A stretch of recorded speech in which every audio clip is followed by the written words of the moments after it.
The blizzard should have killed him. Instead, it brought her. When Wyoming rancher Elias Porter opened his cabin door on Christmas Eve, 1887, he expected death, not a woman emerging from the storm like an answered prayer he'd stopped believing in. Clara Whitlock, his mail-order bride, had walked 5 miles through a killer blizzard to reach a man she'd never met. But she carried more than just a wedding contract. She carried a secret gift that would either save his dying ranch or reveal the devastating truth about why she'd really come west.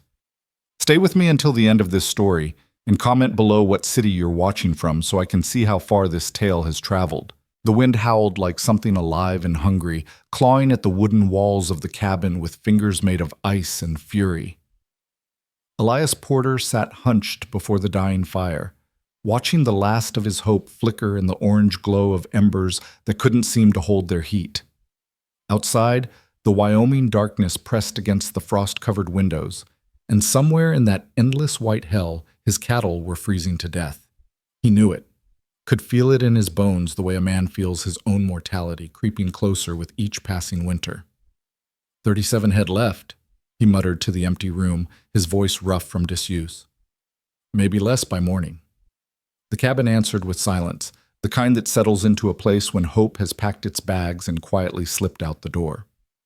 Elias rubbed his calloused hands together, then reached for the whiskey bottle on the table beside him. His fingers stopped just short of the glass neck.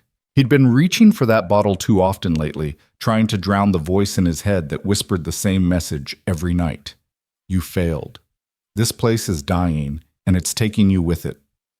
3 years ago, the Porter Ranch had been something to be proud of. 200 head of cattle, strong fences, a barn that didn't leak when it rained. His father had built this place from nothing, carved it out of the wilderness with his bare hands and an unshakable faith that God provided for those who worked hard and kept their word. Elias had believed that once, had stood beside his father in the fields and felt certain that faith and hard work were enough to weather any storm. Then his father died. Then the drought came. Then the bank loans came due, and the cattle prices dropped, and suddenly faith felt like a luxury he couldn't afford. He stood abruptly, turning his back on the whiskey, and moved to the window. Through the frost patterns etched into the glass, he could barely make out the shape of the barn, a dark silhouette against the swirling white of the blizzard. The storm had hit just after sunset, roaring down from the mountains with a violence that made even the old-timers in Sweetwater Valley shake their heads and mutter prayers. Worst Christmas Eve storm in 20 years, old Joe Mackenzie had said that morning at the general store. Animals caught out in this won't-see morning. Elias pressed his forehead against the cold glass. He'd done what he could, moved as many cattle as possible into the barn and the 3 shelter sheds he'd managed to keep standing.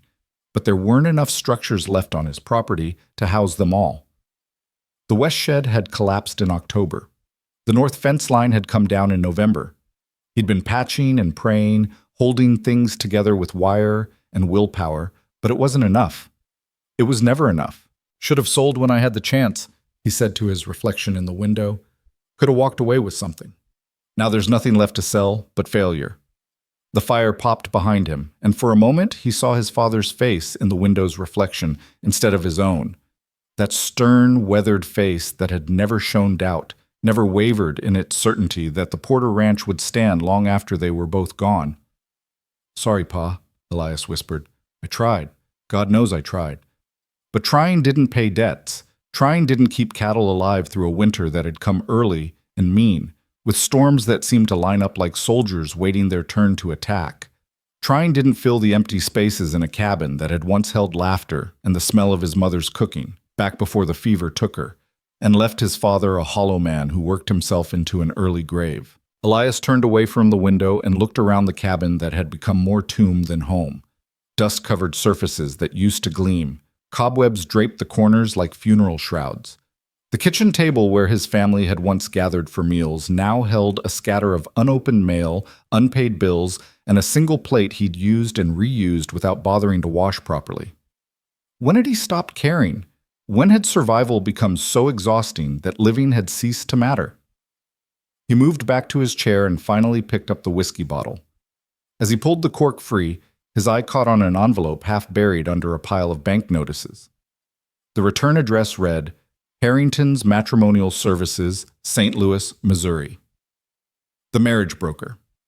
Elias stared at that envelope as if seeing it for the first time, though it had been sitting there for 2 weeks. He'd written to them in a moment of desperate foolishness back in September, when the loneliness had gotten so heavy he could barely breathe under the weight of it. He'd filled out their form half-drunk and wholly convinced that a wife, any wife, might make the empty cabin feel less like a coffin. Rancher, age 34, seeking companionable woman for marriage, he'd written. Must be willing to work hard and weather difficult times. Wyoming territory. Simple life. Honest man. He'd expected nothing to come of it. Who would answer such a pathetic advertisement? What woman in her right mind would travel to the edge of nowhere to marry a stranger who couldn't even promise her a comfortable life? But someone had answered. Clara Whitlock, age 28, formerly of Kansas. The broker's letter had arrived in October with her particulars. Schoolteacher, unmarried, willing to relocate for the purpose of marriage. She'd included a photograph, a serious-faced woman with dark hair pinned severely back, looking directly at the camera with an expression that betrayed neither hope nor fear, just a kind of steady determination. He'd written back, sent money for her travel expenses, made arrangements for her to arrive by coach to Sweetwater Valley, where he'd meet her, and they'd be married by Reverend Walsh before Christmas.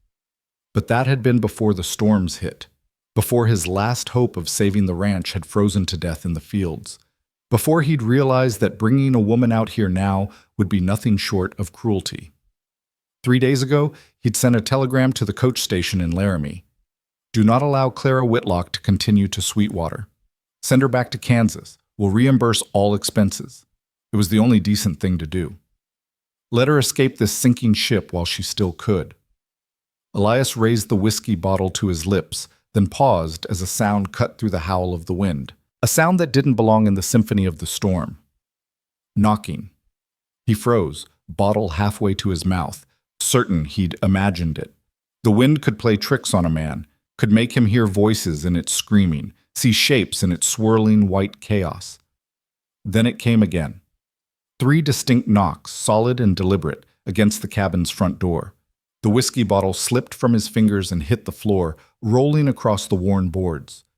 Elias stood slowly, his heart suddenly pounding against his ribs. No one would be out in this storm. No one could be. It was suicide to travel in weather like this, the kind of cold that could kill a man in minutes if he lost his way.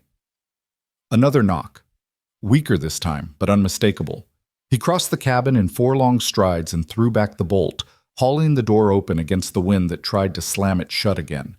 Snow and ice howled into the room, and there, on his doorstep, backlit by the swirling white darkness, stood a woman. She was covered in snow from head to foot, her dark cloak crusted with ice, her face pale as death except for her lips, which had gone an alarming shade of blue. In her gloved hand she clutched a small traveling case, and when she raised her eyes to meet his, Elias saw that they were the color of slate, gray and determined and filled with a stubbornness that had somehow kept her alive long enough to knock on his door. "Mr. Porter?" Her voice came out as barely more than a whisper, her words fighting through chattering teeth. "I'm Clara Whitlock, your bride."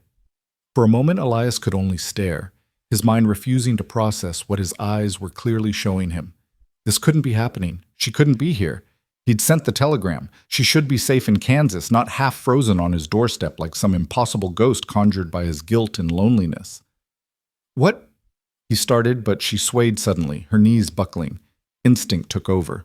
He lunged forward, catching her before she hit the frozen ground, and hauled her inside. She weighed almost nothing in his arms, or maybe the shock was giving him strength he didn't know he had. He kicked the door shut against the storm and carried her to the chair by the fire, setting her down as gently as his panic allowed.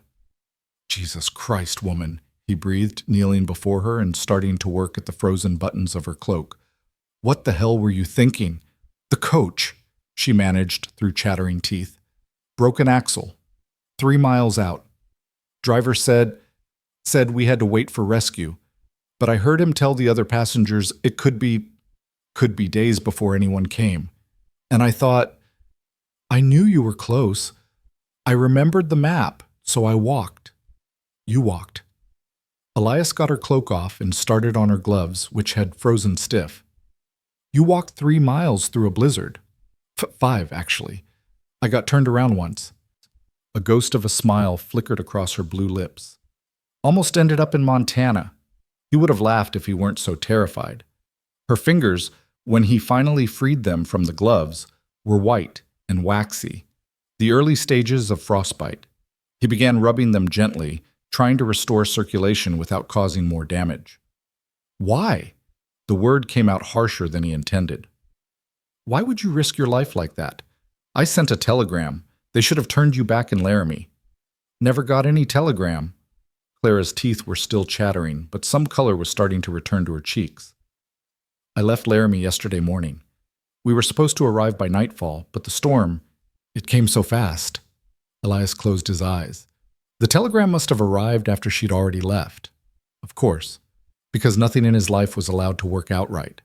He stood and moved to the kitchen, grabbing the pot of coffee that had been keeping lukewarm by the stove.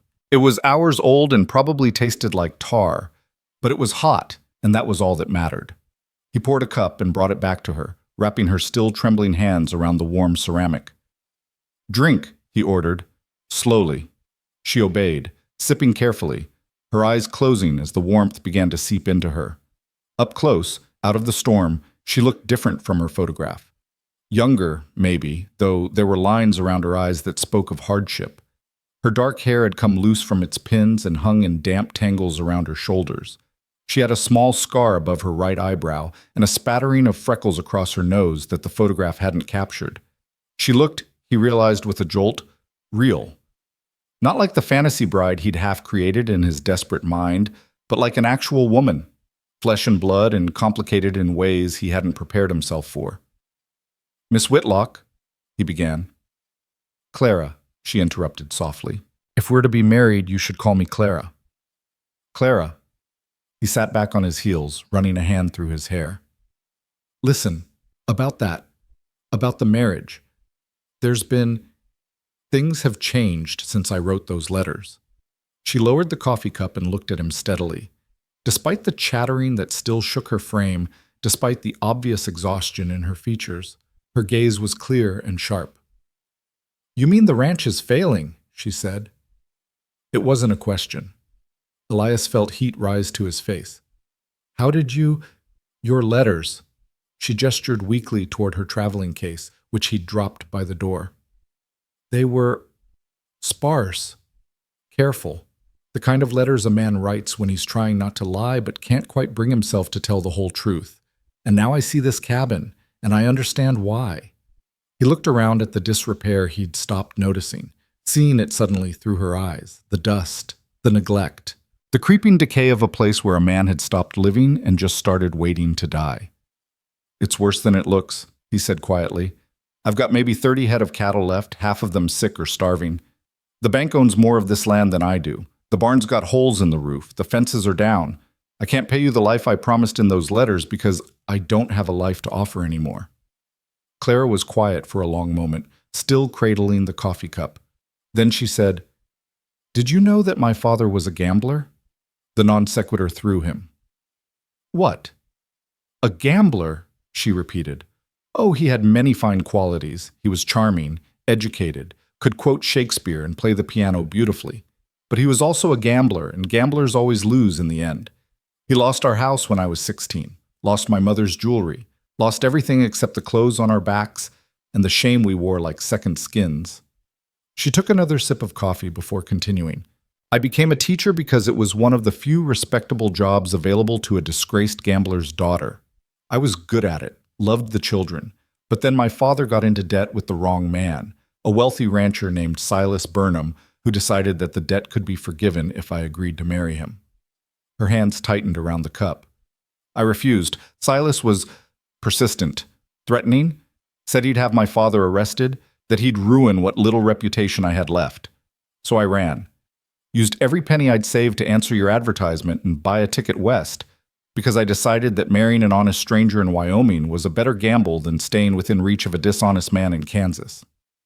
She raised her eyes to his again, and Elias saw something fierce burning in that gray gaze, something that looked like determination seasoned with desperation, a combination he understood all too well. So you see, Mr. Porter, I didn't come here expecting paradise. I came here expecting a chance. And whether your ranch is thriving or failing doesn't change the fact that I need that chance. I need somewhere that Silas Burnham can't find me. Somewhere I can build something new, even if it's built on failing foundations. Elias stared at her, something unfamiliar stirring in his chest. It felt almost like, not hope, exactly. Hope was still too far out of reach, but maybe the shadow of hope, the possibility that hope might one day return. You walked 5 miles through a killer blizzard, he said slowly. For a chance.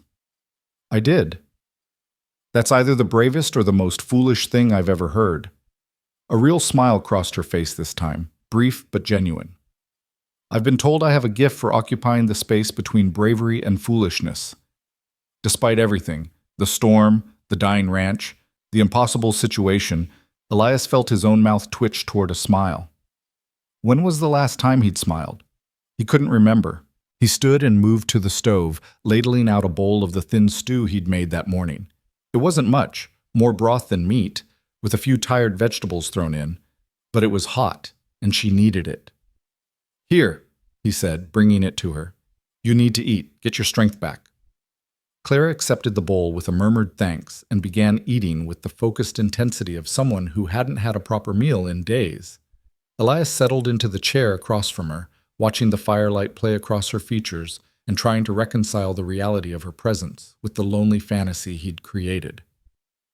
The coach, he said after a moment. The other passengers. They're still out there? Clara nodded, swallowing. Driver and 2 others, an older couple from Ohio. They have blankets, and the coach provides some shelter. The driver said he'd fire signal shots once the storm cleared, that help would come then. She paused. I told them I was walking to find help. They thought I was mad. They were right. Perhaps. She took another bite of stew. But I'm here and alive, so perhaps madness has its advantages. Or perhaps you were just lucky. I don't believe in luck, Mr. Porter. I believe in determination and divine providence, though I'm never quite sure where one ends and the other begins. Elias leaned back in his chair, studying her. She was still shivering slightly, her lips still pale, but color was returning to her cheeks and her hands had steadied on the bowl. She was recovering. Against all odds, she was recovering. Clara, he said, I need you to understand something. Even if we went through with the marriage, I can't promise you security. I can barely feed myself. This ranch is hanging on by a thread, and that thread's about to snap. You'd be tying yourself to a sinking ship. Then perhaps we'll sink together, Clara said calmly. Or perhaps we'll find a way to bail out the water and patch the holes. But either way, it's better than drowning alone, don't you think? There was something in her voice, a quiet certainty that seemed to fill the empty spaces of the cabin. Elias felt it settle over him like a blanket, warm and unexpected. You're a strange woman, he said. So I've been told. She finished the stew and set the bowl aside. Do you have somewhere I can sleep tonight? I'm afraid if I don't lie down soon, I'll fall down. My bedroom. He stood quickly. You take my bed. I'll sleep out here by the fire. I can't take your... You can, and you will. You're half frozen and exhausted. I'm neither. He moved to the bedroom door and pushed it open, gesturing inside. It's not much, but the bed's clean and there are extra blankets in the trunk at the foot. Clara rose unsteadily, swaying slightly. Elias moved to help her, taking her elbow to steady her. She felt fragile under his hand, delicate as a bird, and he wondered again at the strength it must have taken to walk through that storm. Thank you, she said softly, as he guided her to the bedroom door. Then she paused and looked up at him. Mr. Porter, Elias, I know this isn't what you expected. I know I'm not what you expected. But I'm here now, and I'm not someone who gives up easily. So whatever happens tomorrow, whatever decisions we need to make, let's make them with clear heads and full bellies, shall we? He nodded, not trusting himself to speak around the sudden tightness in his throat. Clara squeezed his arm once, gently, then disappeared into the bedroom, closing the door behind her. Elias stood there for a long moment, staring at that closed door, trying to understand what had just happened to his carefully ordered plan to die alone and unmourned. Then he turned back to the fire, added another log, and settled into his chair to keep watch through the long night while the storm raged on outside and something impossible happened inside, something that felt almost like hope beginning to wake from its long winter sleep. The storm finally broke just before dawn, leaving the world wrapped in a silence so complete it felt holy. Elias had dozed fitfully through the night, jerking awake at every sound, half convinced that Clara would vanish like a fever dream if he let himself truly sleep. But when the first gray light began to seep through the windows and he checked the bedroom door, she was still there. Curled up under every blanket he owned, her dark hair spread across the pillow, sleeping with the deep exhaustion of someone who'd finally reached safety after a long and desperate flight. He let her sleep and stepped outside into the transformed world. Snow lay thick and pure over everything, smoothing the rough edges of his failing ranch into something almost beautiful. The barn stood like a white ghost against the pale sky. The fence posts wore caps of snow. Even the collapsed shed looked picturesque under its frozen blanket. But beauty didn't feed cattle or pay debts. Elias trudged through the knee-deep drifts toward the barn, his breath pluming white in the bitter air. His hands shook as he reached for the barn door, not from cold, but from fear of what he'd find inside. The door creaked open. He stepped into the dim interior, and the smell hit him first. Not the smell of death he'd been expecting, but the warm animal smell of living cattle. He counted quickly, his heart hammering. 23. He'd put 25 in the barn last night. 2 losses. Bad, but not the catastrophe he'd feared. Some of them looked rough. There were a few he'd need to check carefully, watch for signs of fever or freezing. But they'd survived.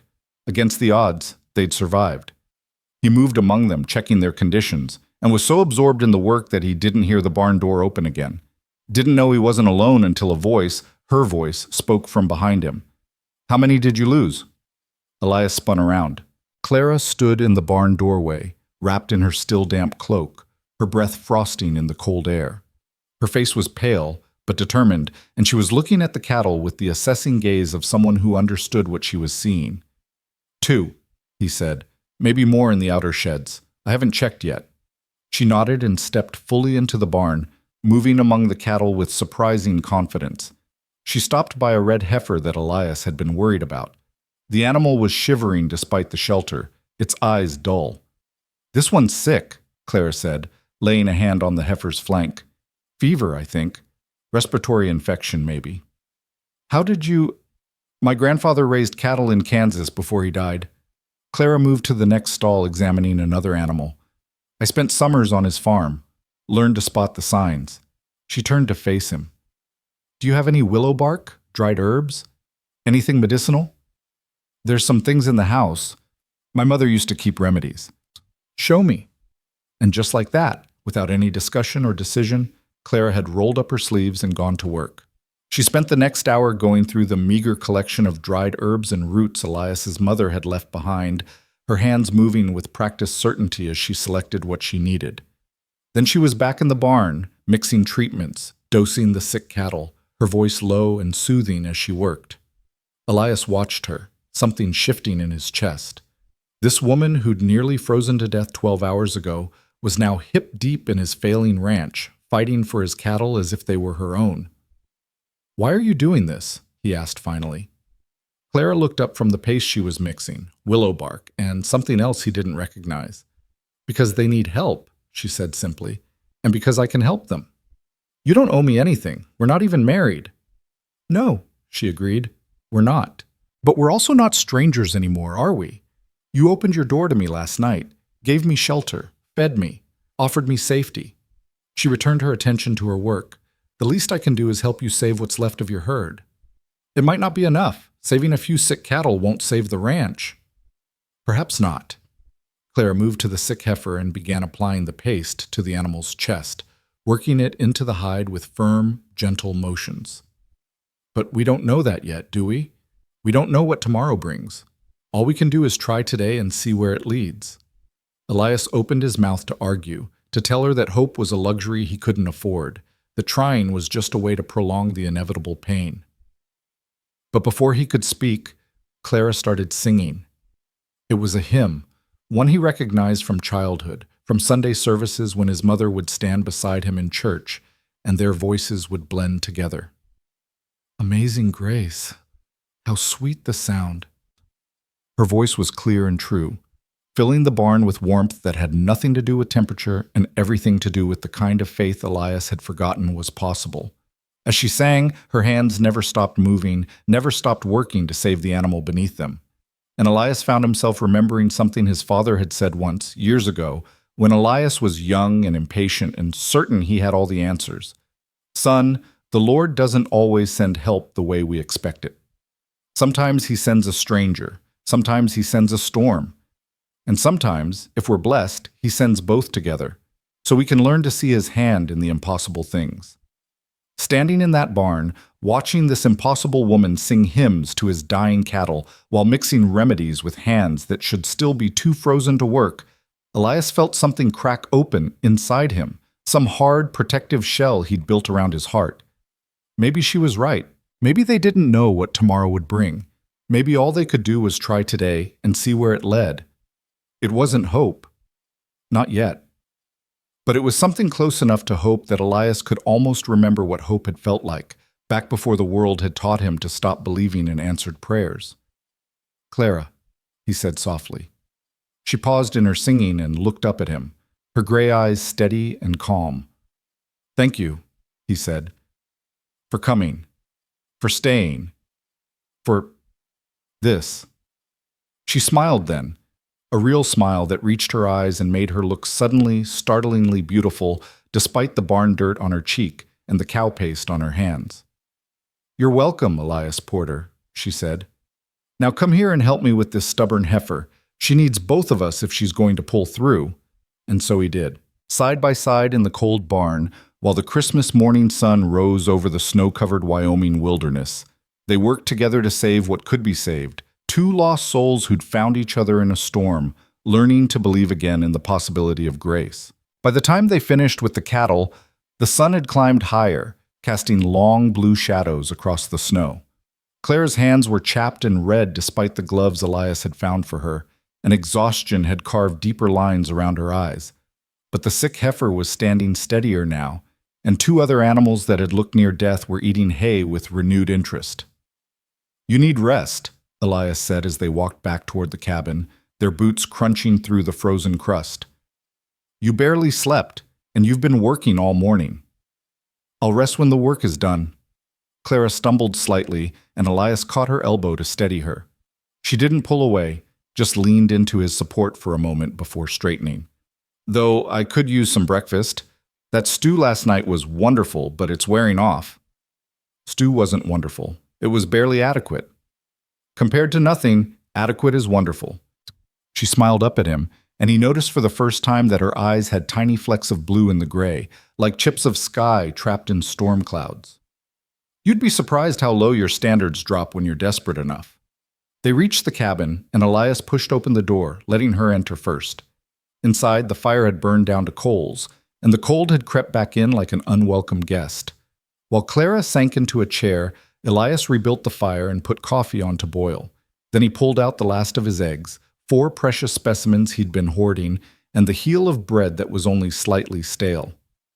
This is too much, Clara protested when she saw what he was preparing. I can't afford to have you collapse from hunger, either. He cracked the eggs into his mother's old iron skillet. Besides, Christmas is supposed to be about abundance, isn't it? Even if it's just the abundance of 4 eggs and some bread. Christmas! Clara looked around the cabin as if seeing it properly for the first time. I'd forgotten it was Christmas. Easy to forget out here.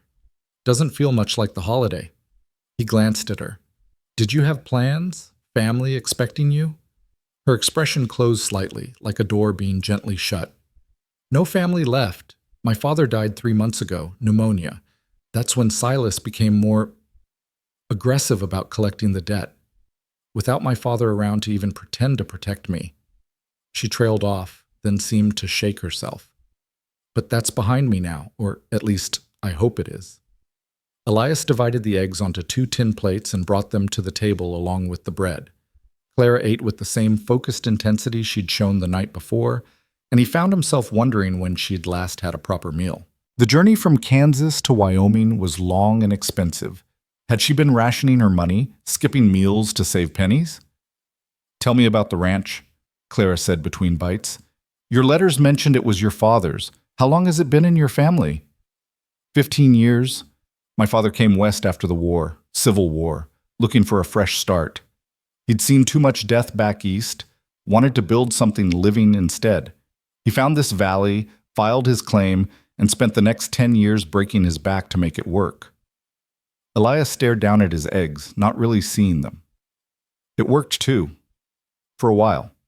We had good years. Built the barn, expanded the herd. My mother made the cabin into a real home. What happened?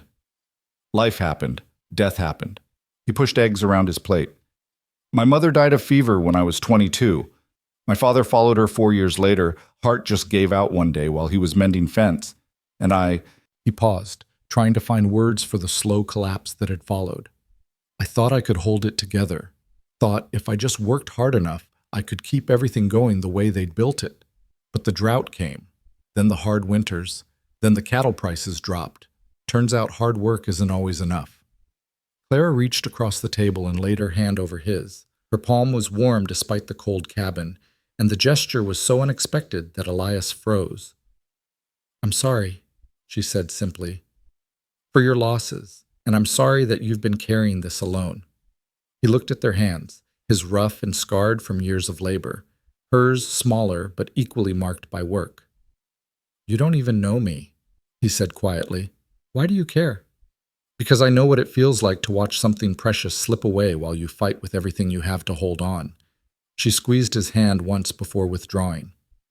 "And because loneliness recognizes loneliness, Elias. I saw it in your letters, even the ones where you tried to sound confident. I heard it in the spaces between your words." Before he could respond, a sound cut through the morning quiet, 3 sharp gunshots in rapid succession, echoing across the snow-covered valley. Clara jumped. "What was that?" "Signal shots." Elias was already on his feet, reaching for his coat. "The coach. They're calling for help now that the storm's cleared. We have to go to them." "I'll go. You stay here and rest." "Absolutely not." Clara stood, wavering only slightly. "They're out there because of me, because I left them to walk here. I'm coming." Elias wanted to argue, but one look at her face told him it would be useless. That same stubborn determination that had carried her through 5 miles of blizzard was fixed in her expression now. "Fine," he conceded, "but we take the wagon and the horse, and you wear every warm thing I can find." 20 minutes later, they were moving through the snow-draped landscape, Elias driving the wagon while his old draft horse, Samson, plowed through drifts that came up to his chest. Clara sat beside him, wrapped in so many layers of clothing she looked twice her normal size, a blanket pulled up to her chin. "I must look ridiculous," she said. "You look warm. That's what matters." They found the stranded coach about 4 miles out, exactly where Clara had said it would be. The vehicle sat at an angle in a snowbank, its broken axle clearly visible. 3 figures emerged from inside as the wagon approached, a silver-haired man and woman clinging to each other, and the driver, a grizzled character with a frost-covered beard. "Thank God," the driver called out. "We saw your smoke this morning, figured someone was close, been firing signals for an hour." His eyes landed on Clara, and his weathered face split into a grin of relief. "Miss Whitlock, you made it. We thought for sure you were dead in a drift somewhere. Takes more than a little snow to stop me, Mr. Parsons." Clara climbed down from the wagon with Elias's help. "Mr. and Mrs. Henley, are you all right?" The older couple nodded, though they looked half frozen despite their heavy coats. Mrs. Henley's lips were blue, and her husband supported most of her weight. "We need to get them warm," Clara said to Elias. "Mrs. Henley especially, she's showing signs of exposure." They loaded the 3 passengers into the wagon, and Elias turned Samson back toward the ranch. The return journey took longer with the extra weight, and by the time they reached the cabin, Mrs. Henley was barely conscious. What followed was a blur of activity. Clara took charge with the quiet authority of someone who'd done this before, directing Elias to build up the fire while she got Mrs. Henley out of her wet clothes and wrapped in dry blankets. Mister. Henley hovered anxiously, wringing his hands, while Parsons, the driver, helped Elias heat water and prepare more of the thin coffee. Your wife knows what she's doing, Parsons observed, watching Clara work. She's not my wife, Elias said automatically, then caught himself. Not yet, anyway. It's complicated. Complicated is just another word for interesting. Parsons accepted a cup of coffee. You're a lucky man, complicated or not. That woman's got steel in her spine.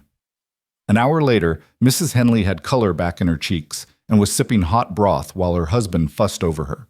The cabin was crowded with 5 people instead of 1, but the presence of others had transformed the space. Suddenly it felt alive again, filled with voices and movement and the kind of warmth that came from human connection rather than just fire.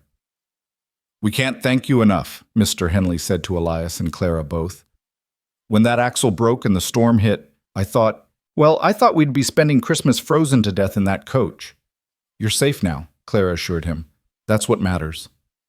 How long until the road's passable? Elias asked Parsons. The driver scratched his beard, thinking. Storm dumped near 2 feet, maybe more in drifts. Road won't be clear for 3-4 days at least. We'll need to send word to Sweetwater, get a crew out to fix the coach. He looked apologetic. Hate to impose, but we'll need somewhere to stay until then. Elias felt panic flutter in his chest. He could barely feed himself, let alone 4 extra mouths. But before he could figure out how to explain their situation without sounding like a complete failure, Clara spoke up. Of course you'll stay here, she said firmly. We'll make do. It's Christmas after all. The Henleys looked relieved. Parsons nodded gratefully, and Elias felt the walls of his carefully constructed isolation crumbling further. That afternoon, while the guests rested, Clara pulled Elias aside. We need to assess what supplies we have, she said quietly. If we're feeding 5 people for several days, we need to know what we're working with. Together they inventoried the pantry. The results were grim. A sack of flour with maybe 10 pounds left, half a sack of dried beans, some salt pork that had seen better days, a few jars of preserved vegetables from God knows when, and a handful of root vegetables from the cellar that were starting to sprout. This is what you've been living on? Clara asked, her voice carefully neutral. I've been making do. You've been starving yourself. She turned to face him, her expression serious. Elias, this isn't enough to sustain one person, let alone 5 for 4 days. I know. He rubbed his face with both hands. I'll ride to Sweetwater tomorrow, see if I can buy supplies on credit. Maybe old Joe will extend me one more line. Or, Clara said slowly, we could provide for ourselves. With what? There's cattle. You have cattle, don't you? Elias stared at her. You want me to slaughter one of my herd? Clara, those animals are all I have left. They're my seed stock, my future. They're also food. Her tone was gentle but firm. And what good is seed stock if you starve before spring? One animal, carefully butchered and preserved, could feed all of us through the rest of winter, plus give you something to trade in town. I can't, he started, but she cut him off. Yes, you can, and you will, because it's the smart choice. She softened slightly, touching his arm. I know it feels like giving up, like admitting defeat, but it's not. It's making a strategic sacrifice to survive long enough to rebuild. Your father would understand that. Would he? Elias wasn't sure. His father had never slaughtered breeding stock, had always found another way. But his father had also never faced the kind of perfect storm of disasters that had brought the ranch to its knees. The old bull, he said finally. He's past breeding age anyway. I was going to try to sell him in spring, but... He trailed off, then nodded. All right, I'll do it tomorrow. Clara's shoulders relaxed slightly. Good. And I'll help with the butchering. I know how. Of course you do. He found himself almost smiling. Is there anything you don't know how to do? Play the piano. I'm absolutely terrible at it. And I can't draw worth a damn. Everything I sketch looks like it was done by a drunk chicken. She returned his almost smile. But butchering cattle? That I can manage. That evening, they gathered around the table for a strange Christmas dinner. More of Elias's inadequate stew, stretched thin to feed 5 mouths, with the last of the bread divided into tiny portions. It should have been depressing, this meager meal in a failing ranch with strangers forced together by circumstance. But somehow it wasn't. Mr. Henley told stories about his years as a shopkeeper in Ohio, making them all laugh with his tales of difficult customers and inventory mishaps. Mrs. Henley, recovered from her ordeal, sang a Christmas carol in a quavering but sweet voice. Parsons the driver contributed whiskey from his flask, enough to give everyone a warming sip. And Clara transformed the cabin simply by being in it. She moved through the small space with unconscious grace, refilling cups, stirring the fire, her voice rising and falling as she joined in the singing. More than once, Elias caught himself just watching her, marveling at how different the cabin felt with her presence. "You're staring," she whispered to him when the others were distracted by one of Mr. Henley's stories. "Sorry." "Don't be sorry, just tell me why."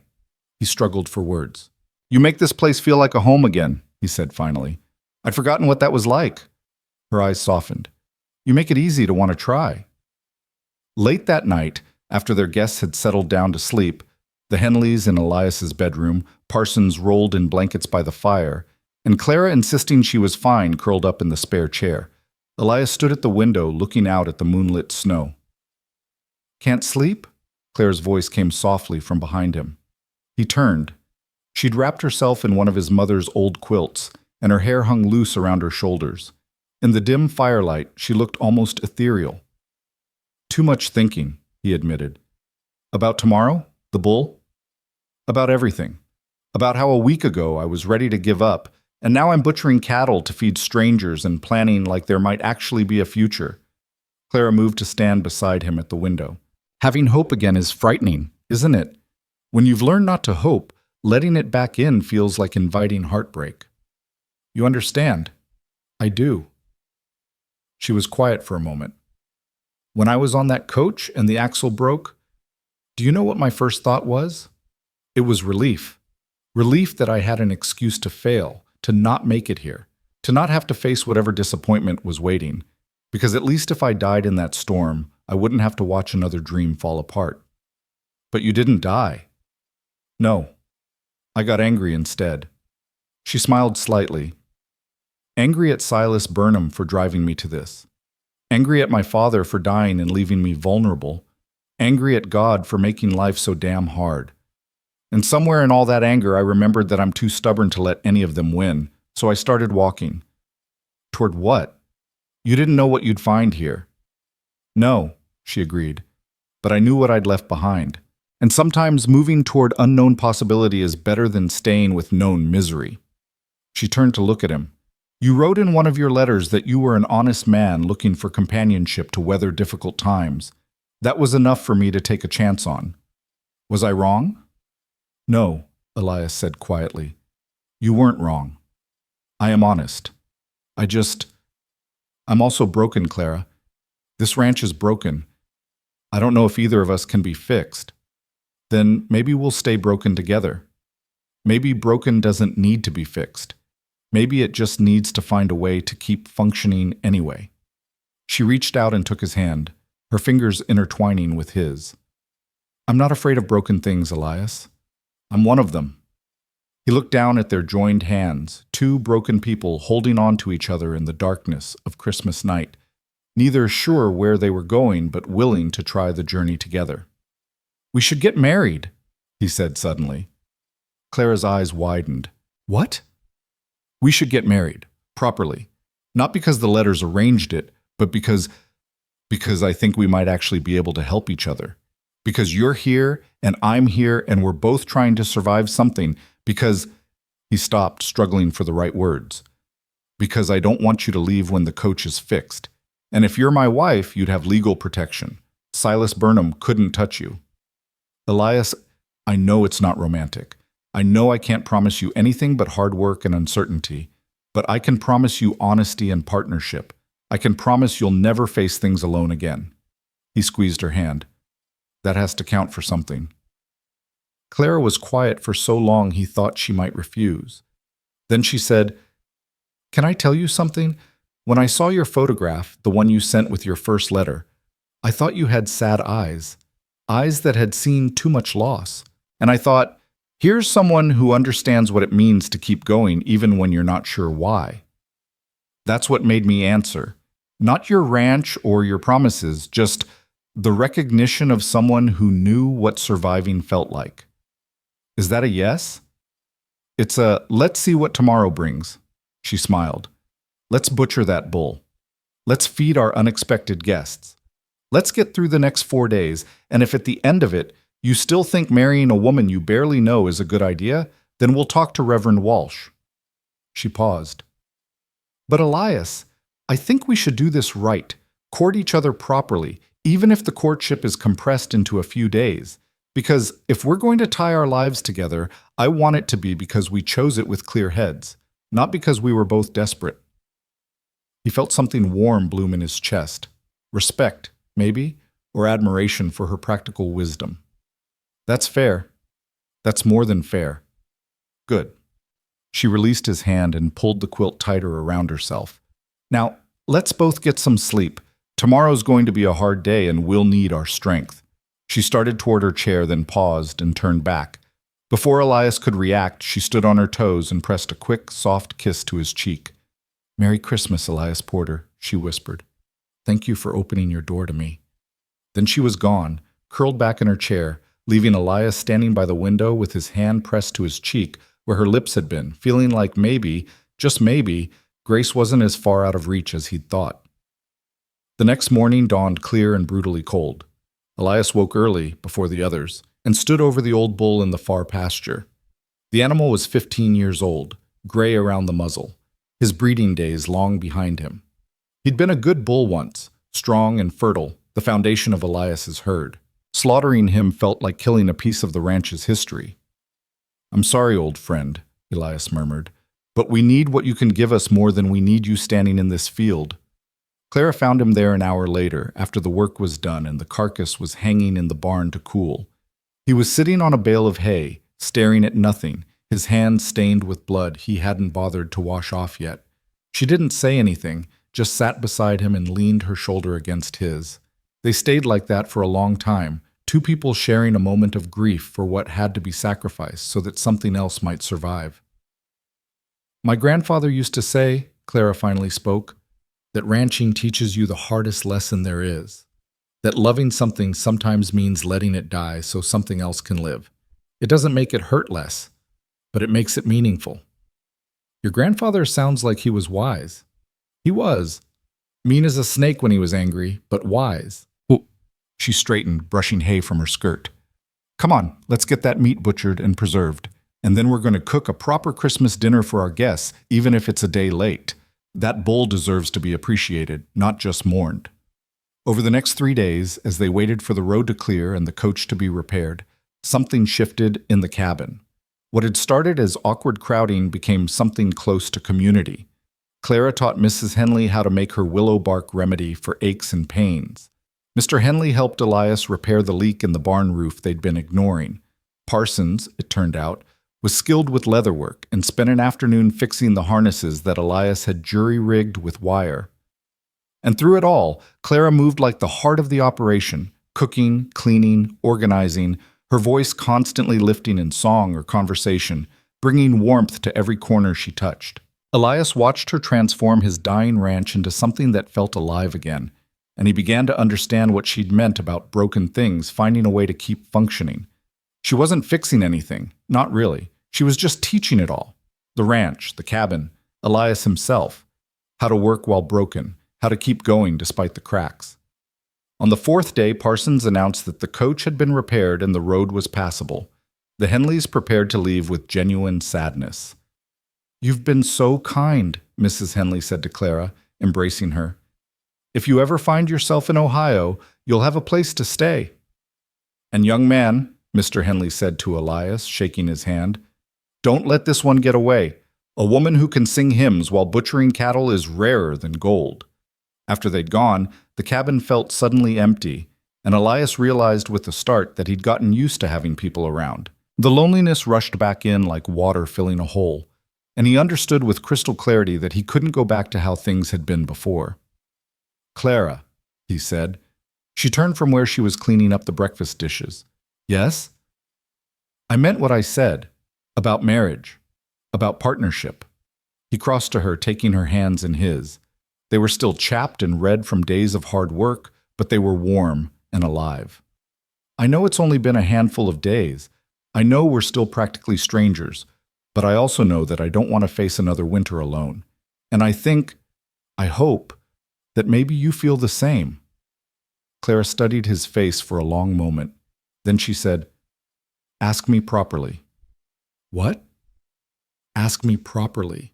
Get down on one knee and ask me like you mean it, not like you're proposing a business arrangement."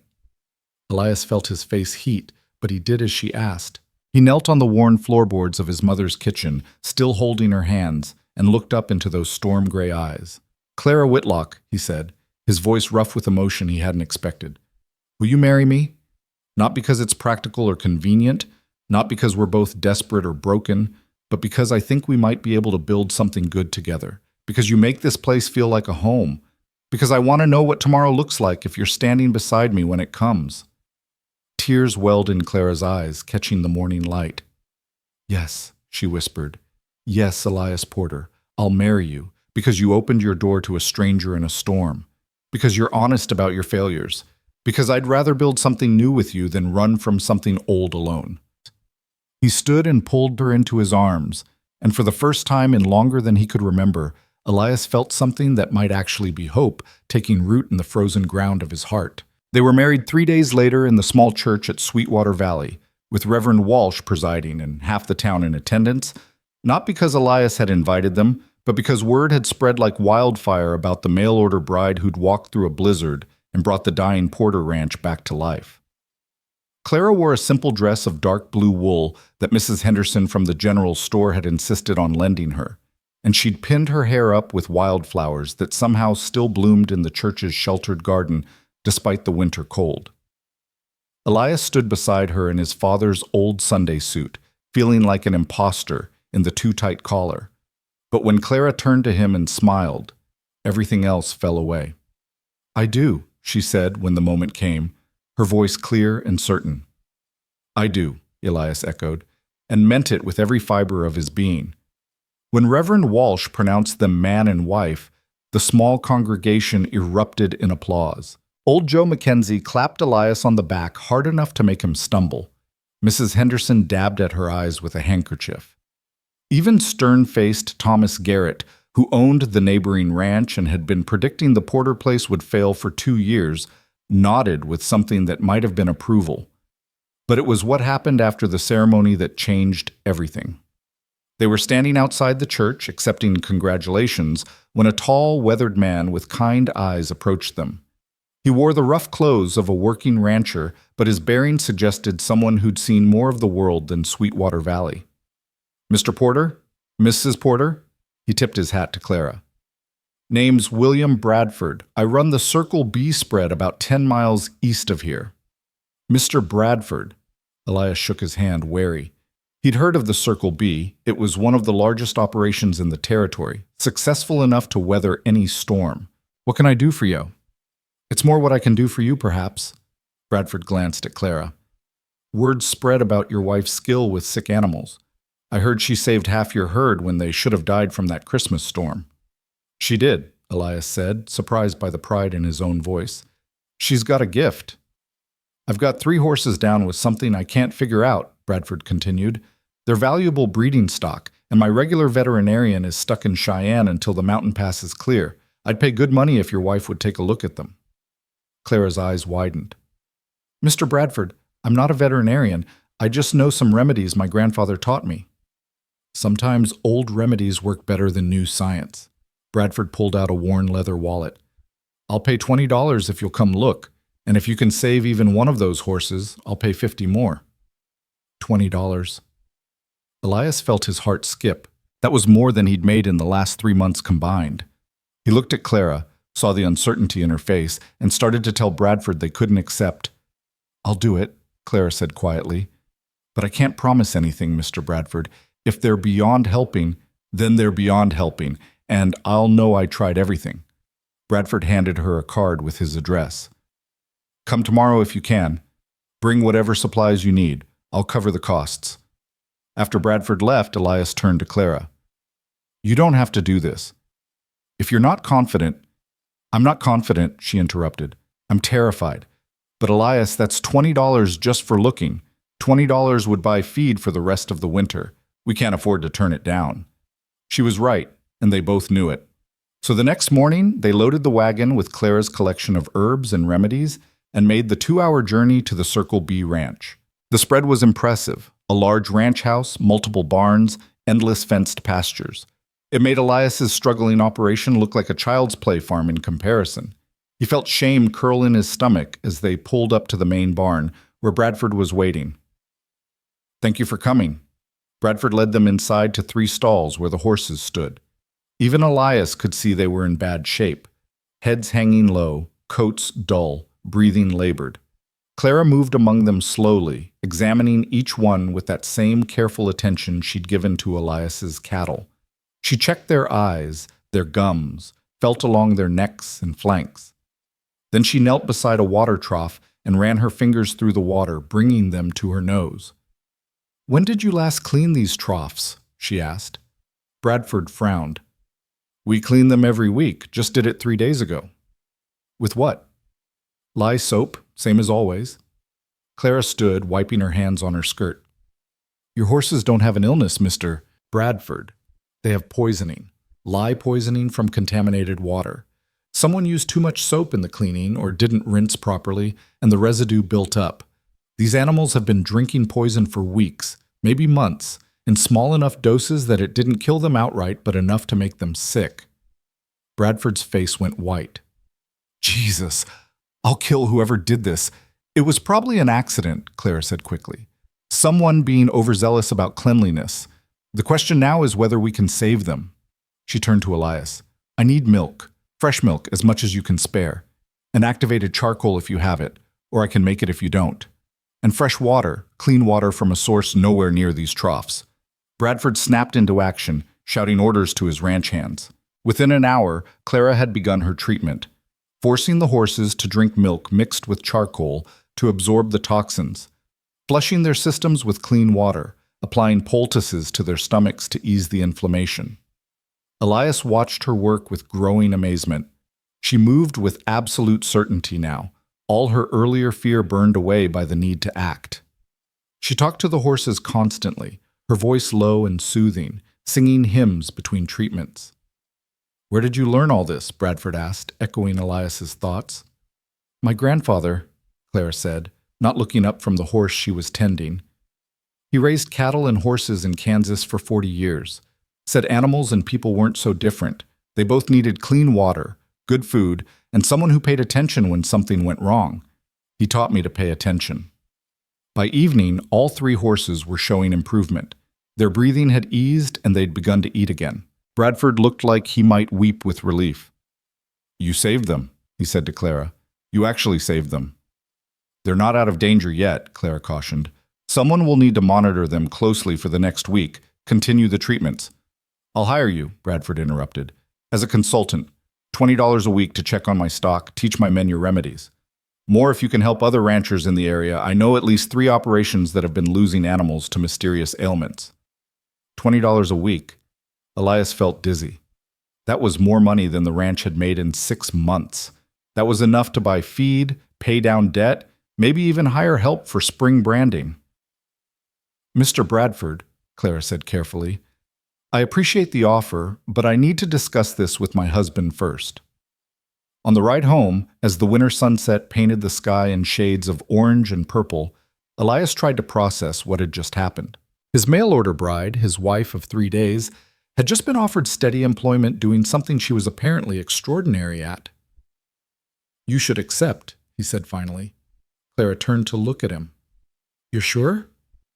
Clara, you just made in 1 day what would have taken me months to earn if I could have earned it at all. And Bradford mentioned other ranchers. If word spreads, you could build a real business. But the ranch will still be there. And maybe, with money coming in, we can actually save it. He reached over and took her hand. I won't pretend my pride isn't stinging a bit, having my wife be the breadwinner. But I'm not so proud that I'd turn down the chance to survive. It wouldn't be permanent, Clara said quietly. Just until we get back on our feet, and I'd still help with the ranch work. You'd better. I'm not doing all the cooking. He squeezed her hand. We're partners, remember? Partners use whatever advantages they have. Right now, your advantage is that you're apparently some kind of miracle worker with sick animals. A smile flickered across her face. Hardly a miracle worker, just observant. Same thing sometimes. But their hope was short-lived. When they arrived back at the ranch that evening, they found a man waiting on the porch, a stranger in expensive traveling clothes, sitting in one of Elias's rickety chairs like he owned the place. He stood as they approached, and Elias felt Clara go rigid beside him. "Hello, Clara," the man said smoothly. "It's been a long time." "Silas?" Clara's voice was barely a whisper, and all the color had drained from her face. "How did you find me?" Silas Burnham, because that's who this had to be, smiled without warmth. "Did you really think you could run from me? I have business interests in 6 states, Clara. When you disappeared, I simply hired men to check every coach station, every boarding house, every little frontier town between Kansas and California." He pulled out a telegram. "Imagine my surprise when one of them wired me about a mail-order bride who'd walked through a blizzard to reach Sweetwater Valley. Such a unique story. I knew it had to be you." Elias stepped between them, his hand moving instinctively to his hip, even though he wasn't wearing a gun. "You need to leave. Now." Silas barely glanced at him. "And you must be the desperate rancher who advertised for a wife. Tell me, did Clara mention that she's technically still engaged to me? That her father signed a contract before he died?" "My father was delirious with fever when he signed that paper," Clara said, finding her voice. "It's not legally binding. That's for lawyers to decide, don't you think?" Silas moved down the steps, and Elias noticed for the first time that there were 2 other men standing near the barn, large, rough-looking characters who had the air of hired muscle. "I'm a reasonable man, Clara. I've come all this way to bring you home, to honor the agreement your father made. Surely you won't embarrass us both by refusing." "She's married," Elias said flatly. "To me. 3 days ago, legal and binding." Silas's eyes went cold. "A marriage made under false pretenses. Clara was already promised to me. I could have it annulled." "You could try," Clara said, and Elias heard steel enter her voice. "But I'm not going anywhere with you, Silas. I meant what I said in my letter. I don't want your money, I don't want your ranch, and I certainly don't want you. Whatever debt my father owed died with him." "Debts don't die, Clara. They transfer." Silas pulled out another paper. "This is a promissory note for $1,500, signed by your father. Either you honor our engagement and the debt is forgiven, or I'll take payment from your new husband's property." He smiled at Elias. "I understand you're already deep in debt to the bank. I've purchased those debts, all of them. So either Clara comes with me, or I foreclose on this pathetic excuse for a ranch, and you both end up with nothing." The world seemed to tilt sideways. Elias felt rage and fear warring in his chest, felt his hands curling into fists. "You can't do that." "I can and I have. Check with your bank if you don't believe me." Silas tucked the papers back into his coat. "I'll give you until tomorrow to decide. Either Clara leaves with me or I start foreclosure proceedings. Your choice." He tipped his hat mockingly and walked toward the barn where a fancy carriage waited, his 2 hired men falling into step behind him. Within minutes, they were gone, leaving only the sound of hoofbeats fading into the distance and a cloud of cold despair settling over the ranch. Clara sank onto the porch steps, her face in her hands. "I've ruined you," she whispered. "I've ruined everything." Elias sat beside her, his mind racing. $1,500. He didn't have $15, let alone $1,500. And if Silas really had bought his bank debts, and there was no reason to think he was lying, then the man owned him, owned the ranch, owned everything Elias's father had built, and everything he'd been trying desperately to save. "We'll fight this," he said, trying to sound more confident than he felt. "We'll get a lawyer." "With what money?" Clara looked up at him, tears streaming down her face. "Elias, I can't let him take your ranch, your father's ranch, everything you've been fighting for. I'll go with him. No." The word came out harder than he intended. "Absolutely not. I didn't marry you to trade you away like property the first time someone made a threat." "But, no, Clara, We'll find another way. He stood pacing the porch. Bradford offered you steady work. That's income, real income. And you said other ranchers might need help too. If we can prove to the bank that we have money coming in, it won't be enough, Clara said miserably. Not fast enough. Foreclosure proceedings take weeks, maybe months. But in the end, if we can't pay what's owed… She trailed off, and they both knew what she wasn't saying. In the end, they'd lose everything anyway. They sat in silence as the last light faded from the sky and the temperature dropped toward freezing. Somewhere in the darkness, an owl hooted. The wind rattled the loose boards on the barn. The ranch creaked and settled around them like something dying slowly. There has to be a way, Elias said finally. There has to be something we can do. Clara raised her head, and in the moonlight he saw something shift in her expression, fear giving way to determination. Maybe there is, she said slowly. Maybe Silas isn't the only one who can play games with money and leverage. What do you mean? She stood, brushing off her skirt. Tomorrow, I'm going to every ranch within 20 miles and offering my services. Not for $20 a week, for $50. And I'm going to tell them exactly what I did for Bradford's horses. I'm going to make myself so valuable, so necessary, that when Silas tries to take me away, he won't just be fighting you. He'll be fighting every rancher in Sweetwater Valley who depends on me. Clara, and you, she continued, her voice gaining strength, are going to figure out exactly how much we owe and exactly how much we can realistically make in the next month. We're going to go to the bank together and show them we have a plan, a real plan, with real income. They won't care. They'll listen to Silas's money not if we give them a better option. She grabbed his hands. Elias, Silas is a bully. Bullies are used to people backing down, giving in, running away, but I'm done running, and I don't think you're ready to give up your father's ranch without a fight. Are you? He looked at her, this woman who'd walked through a blizzard, who'd saved his cattle, who'd brought light back into his dark cabin and hope back into his dying heart. She was right. He wasn't ready to give up. Not anymore. No, he said. I'm not. Then we fight. Together. The next morning they split up. Elias rode to Sweetwater to meet with Jeremiah Holmes at the bank, while Clara took the wagon and started making rounds to the neighboring ranches. The meeting with Holmes went about as well as Elias expected, which is to say, not well at all. I'm sorry, Elias, the banker said, looking genuinely pained. But Mr. Burnham purchased your notes fair and square. He has every legal right to call them due. I understand that. But we have income now, real income. My wife has been hired by William Bradford as a livestock consultant, and other ranchers are interested. We can make payments, stay current. How much can you pay now? Today? Holmes interrupted. Elias hesitated.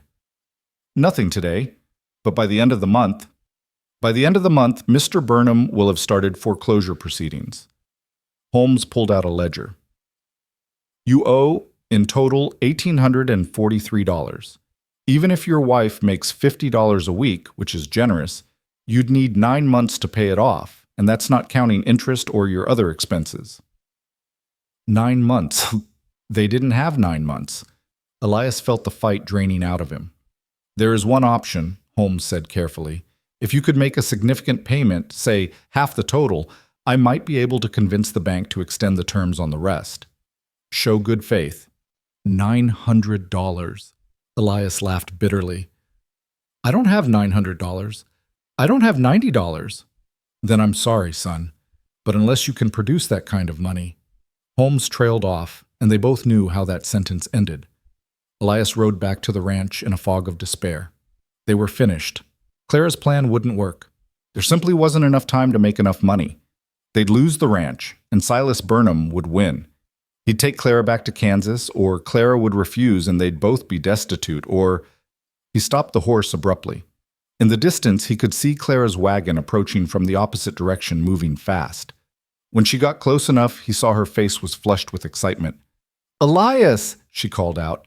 I've been to 4 ranches, and all 4 have hired me. Mrs. Patterson's sheep have hoof rot. I can treat that.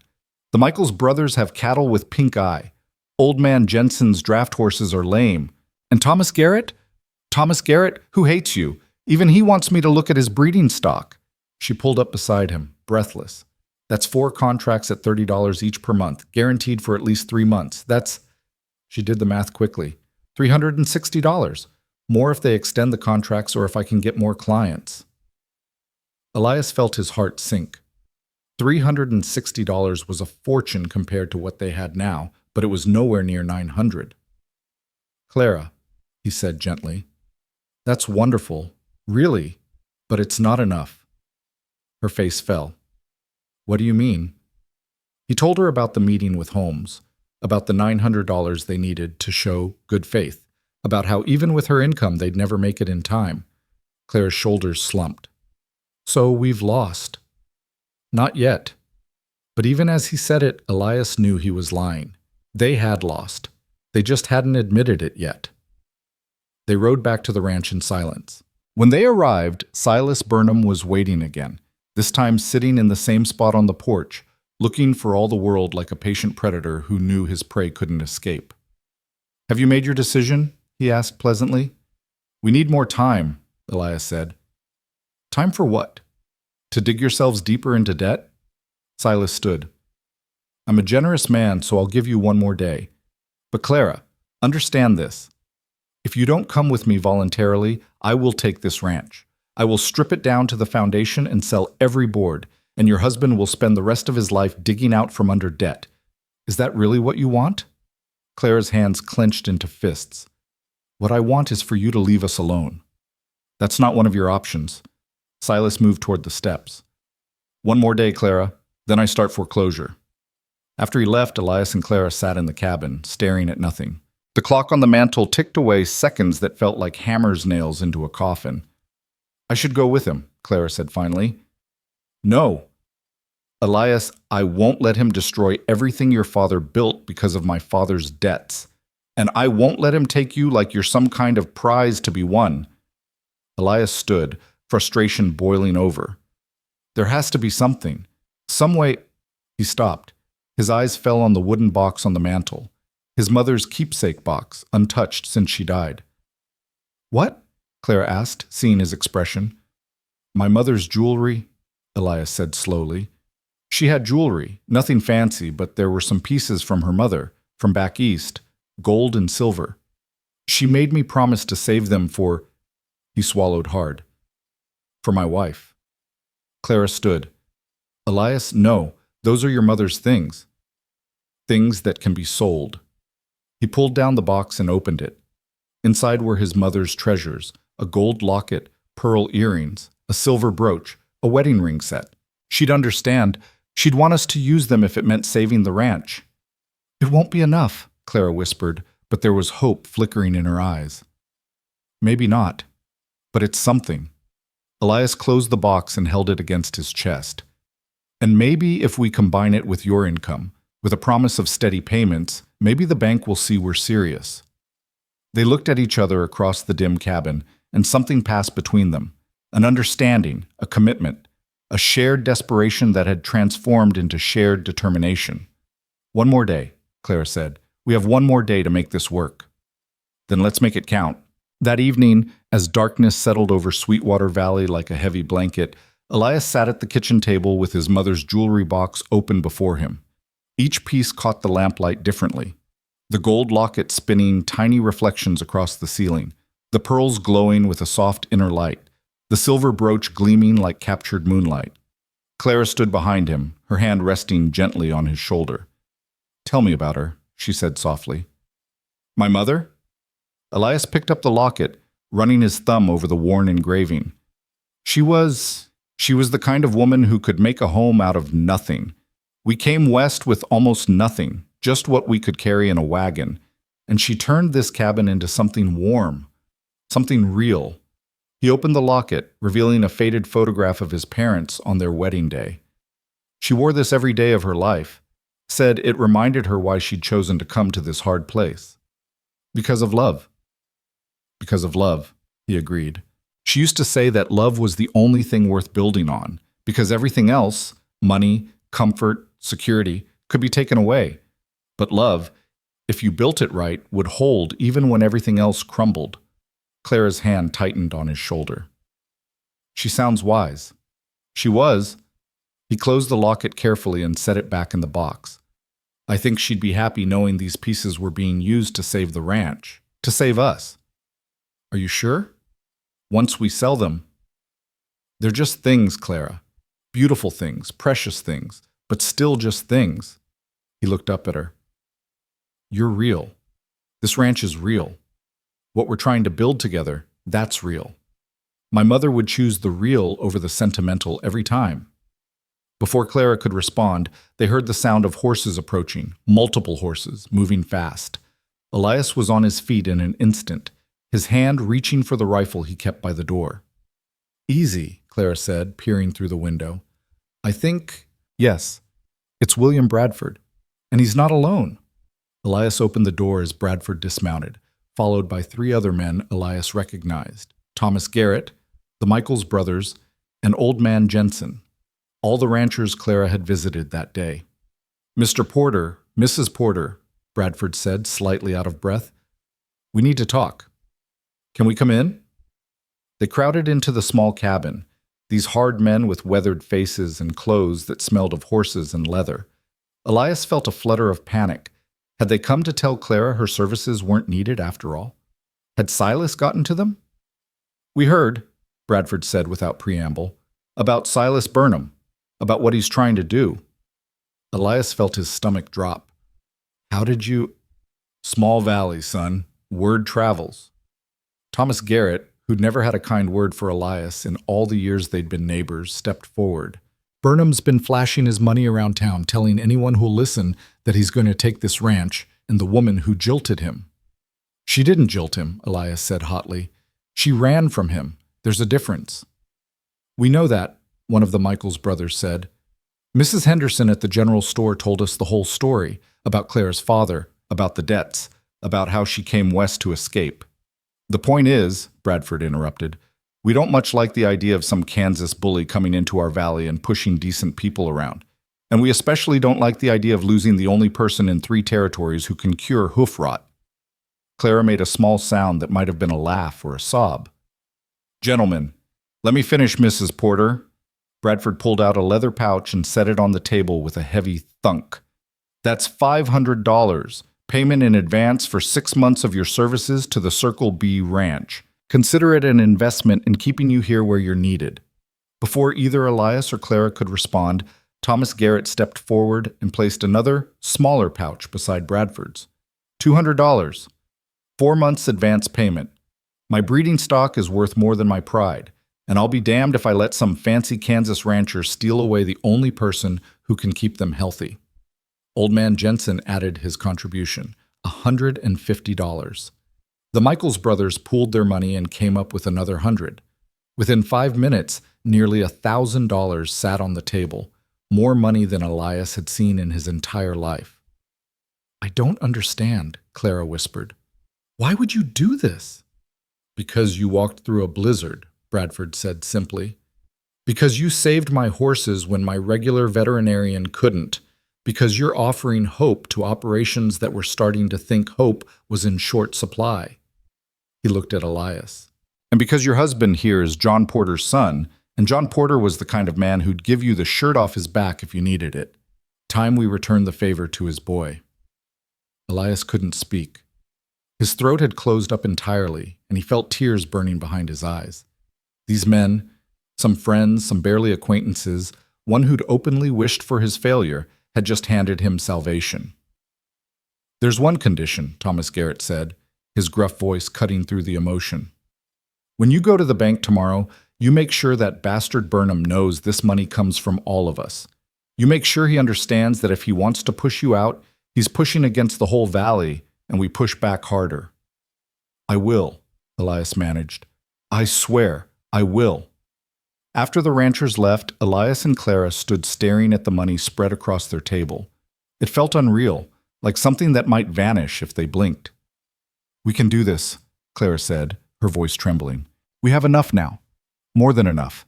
We can pay half the debt, just like Mr. Holmes said. We can save the ranch. Elias pulled her into his arms, holding her so tight he could feel her heartbeat against his chest. You saved us, he murmured into her hair. You came into my life and saved everything." "We saved each other," Clara corrected, pulling back to look at him. "That's what partners do." They spent the rest of the evening planning, figuring out exactly how much they'd pay, how much they'd keep in reserve for supplies and emergencies. When they finally went to bed, Clara in the bedroom, Elias still sleeping by the fire out of propriety despite being married, they both felt something they hadn't felt in a long time: confident about tomorrow. The next morning dawned clear and cold, the kind of winter day where the air was so sharp it hurt to breathe. Elias and Clara dressed in their best clothes and loaded the money carefully into a locked box. They were halfway to the wagon when they heard shouts coming from the direction of the main road. A rider was approaching at a gallop, and as he got closer, Elias recognized him as young Timothy Walsh, the Reverend's son. "Mr. Porter, Mrs. Porter!" Timothy pulled his horse to a sliding stop. "There's been an accident, a wagon overturned on the mountain road, mother and child trapped inside. My father's organizing a rescue, but Mrs. Porter, he said if you were available, they might need someone who knows medicine." Clara didn't hesitate. "Where?" 3 miles up the canyon road." "But, Mr. Porter, the road's bad. Still ice in the shadows. It's dangerous." "We'll manage." Elias was already moving toward the barn. "Clara, get your medicine kit. I'll hitch the wagon." "But the bank," Clara said. "We're supposed to meet Mr. Holmes. This is more important." Elias looked at her steadily. "Someone needs help. That comes first." "Tita." For a moment, he saw her wrestle with it, the desperate need to secure their future warring with the equally desperate need to help someone in danger. Then her jaw set with determination. "You're right. Let's go." They made the journey as fast as the treacherous road allowed, Timothy leading the way on his horse. When they reached the accident site, Elias's breath caught. The wagon had slid off the road and down a steep embankment, coming to rest at an angle against a boulder. Reverend Walsh and 4 other men from town were trying to figure out how to reach it without causing it to slide further. "Thank God you're here," Reverend Walsh said when he saw them. "There's a woman and a small child inside. We can hear them crying, but the wagon's wedged bad. If we pull wrong, the whole thing could go over the edge, and it's a 30-foot drop below." Elias assessed the situation quickly. The wagon was held in place only by the boulder and a single tree root. One wrong move would send it tumbling. "We need to secure it first," he said. "Ropes anchored to those trees up top, running down to the wagon frame. That way, even if it shifts, it can't fall." "That'll take time," one of the townsmen said. "The woman sounds bad. She might not have time." "Then we work fast." Elias started giving orders, and to his surprise, the men listened. Within minutes, they had ropes secured and were carefully making their way down the embankment. Clara went with them, her medicine kit strapped to her back. Elias tried to tell her to stay safe above, but one look at her face told him that was a waste of breath. Getting to the wagon was terrifying. Every step threatened to dislodge rocks or ice that could start a slide. But they made it, and Elias carefully pried open the wagon door. Inside was a young woman, probably not more than 20, with blood streaming down her face from a gash on her forehead. She clutched a child, a little girl, maybe 4 years old, to her chest. The child was crying but appeared uninjured. "Help us," the woman whispered. "Please, my daughter." "We're here," Clara said, climbing into the unstable wagon without hesitation. "We're going to get you both out." The woman had a broken leg, the bone visible through torn fabric, and possible internal injuries.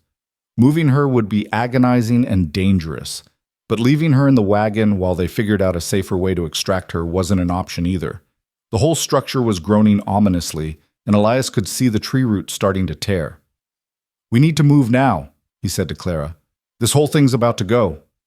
Clara looked at the woman, at the child, and made a decision. "Give me the girl first, then we'll take the mother." It took 15 terrifying minutes. First they passed the crying child up to the men above, who carried her to safety. Then came the harder part, moving the injured mother. Every shift of weight made the wagon creak and slide an inch closer to the edge. Clara worked with steady hands, binding the woman's leg to splint it, packing the head wound to stop the bleeding. "I'm going to give you something for the pain," Clara said, pulling out a small bottle. "It'll make you sleepy, but it'll help." "My baby," the woman mumbled. "Is she? She's safe. Now drink this." Once the medicine took effect, They carefully, painstakingly moved the woman out of the wagon. Elias and another man created a makeshift stretcher from branches and rope. They were halfway up the embankment when they heard it, the terrible sound of wood splintering and roots tearing. "Go!" Elias shouted. "Everyone move!" They scrambled up the slope as behind them the wagon broke free and tumbled down the cliff face, smashing into pieces on the rocks below. If they'd been 5 minutes slower, the woman and child would have gone with it. At the top, Clara immediately went to work on the injured woman, cleaning wounds, setting the broken leg properly, checking for signs of internal bleeding. The child clung to her mother, and Reverend Walsh wrapped them both in blankets. "You saved them," he said to Elias and Clara. "If you hadn't come—" "We did come," Elias interrupted. "That's what matters." But as the adrenaline faded and Elias looked at the angle of the sun, his stomach sank. It was past noon. The bank closed at 3. Even if they left right now, they'd barely make it in time. "Clara," he said quietly, "we need to go." She was still bandaging the woman's leg. "I need 10 more minutes. She's stable, but we don't have 10 minutes. If we miss Holmes, if we don't make that payment today, then we don't make it," Clara said, not looking up from her work. "But I won't leave this woman bleeding and broken just to save money." "It's not just money. It's the ranch. Everything. And she's everything to her daughter." Clara tied off the bandage and finally looked at him. "I know what's at stake, Elias. But I also know that some things matter more than property and debt. We do the right thing, and we trust that somehow it'll work out." Elias wanted to argue, wanted to tell her that the real world didn't work like that, that good deeds didn't magically erase debt. But looking at the little girl clinging to her mother, at the woman who would have died without their help, he couldn't force the words out. 10 minutes, he said. "Then we ride like hell." Clara nodded and returned to her work. True to her word, she finished in exactly 10 minutes, gave Reverend Walsh detailed instructions for continued care, and then they were in the wagon racing back toward Sweetwater. They pushed Sampson harder than Elias liked, but the old horse seemed to understand the urgency and gave everything he had. Still, when they pulled up in front of the bank, the clock tower was chiming 3. They were too late. Elias felt his heart shatter as he saw Jeremiah Holmes locking the front door. "Wait!" he shouted, jumping from the wagon. "Please, we have the money!" Holmes turned, saw them, and hesitated. For a moment, Elias thought he'd turn them away. Then the banker sighed and unlocked the door. "You're lucky I'm still here doing paperwork," he said, "and that I heard about what you did for the Carson woman and her child. The whole town's talking about it." Inside, Elias opened the locked box and spread the money across Holmes's desk. The banker counted it slowly, his expression revealing nothing. $950, he said finally. "That's more than the half I asked for." "We want to show we're serious," Elias said, "that we can make this work." Holmes leaned back in his chair, studying them both. "Mr. Burnham isn't going to like this. He's been planning all week for foreclosure." "Then Mr. Burnham will be disappointed," Claire said firmly. "We're not giving up our ranch." "I can see that." Holmes pulled out paperwork and started writing. "All right, I'll draft a new payment schedule. You'll still owe the balance plus interest, but this buys you time. 6 months, maybe more if you keep making payments." Elias felt relief wash over him so powerfully he had to sit down. They'd done it. Against all odds, they'd actually done it. "However," Holmes added, "I should warn you, Silas Burnham is not a man who takes losing gracefully. He might try something else." "Let him try," Clara said. "We're not alone anymore, and we're not running." They left the bank as the sun was setting, painting the sky in shades of orange and gold. On the ride back to the ranch, Elias reached over and took Clara's hand. "You were right," he said, "about doing the right thing first. If we'd left that woman to die just to save the ranch, we wouldn't have been able to live with ourselves," Clara finished. "And a ranch we couldn't live with ourselves in isn't worth saving." When they reached home, they found Silas Burnham waiting on the porch again. But this time his expression was different, no longer confident and mocking, but tight with barely controlled anger. "I heard," he said without preamble. "You made the payment." "We did," Elias confirmed. "It doesn't matter. I'll find another way." "You can't keep me from what's mine, Clara." "I was never yours," Clara said, her voice steady and strong. "I never will be. And if you continue to harass us, I'll go to every ranch in this valley and tell them exactly what kind of man you are. How you prey on desperate people, use their father's debts to try to force them into unwanted marriages. How you followed me across 3 territories because you can't stand that someone said no to you. Silas's face went red. You think these frontier peasants will care? These peasants are the reason we made that payment, Elias interrupted.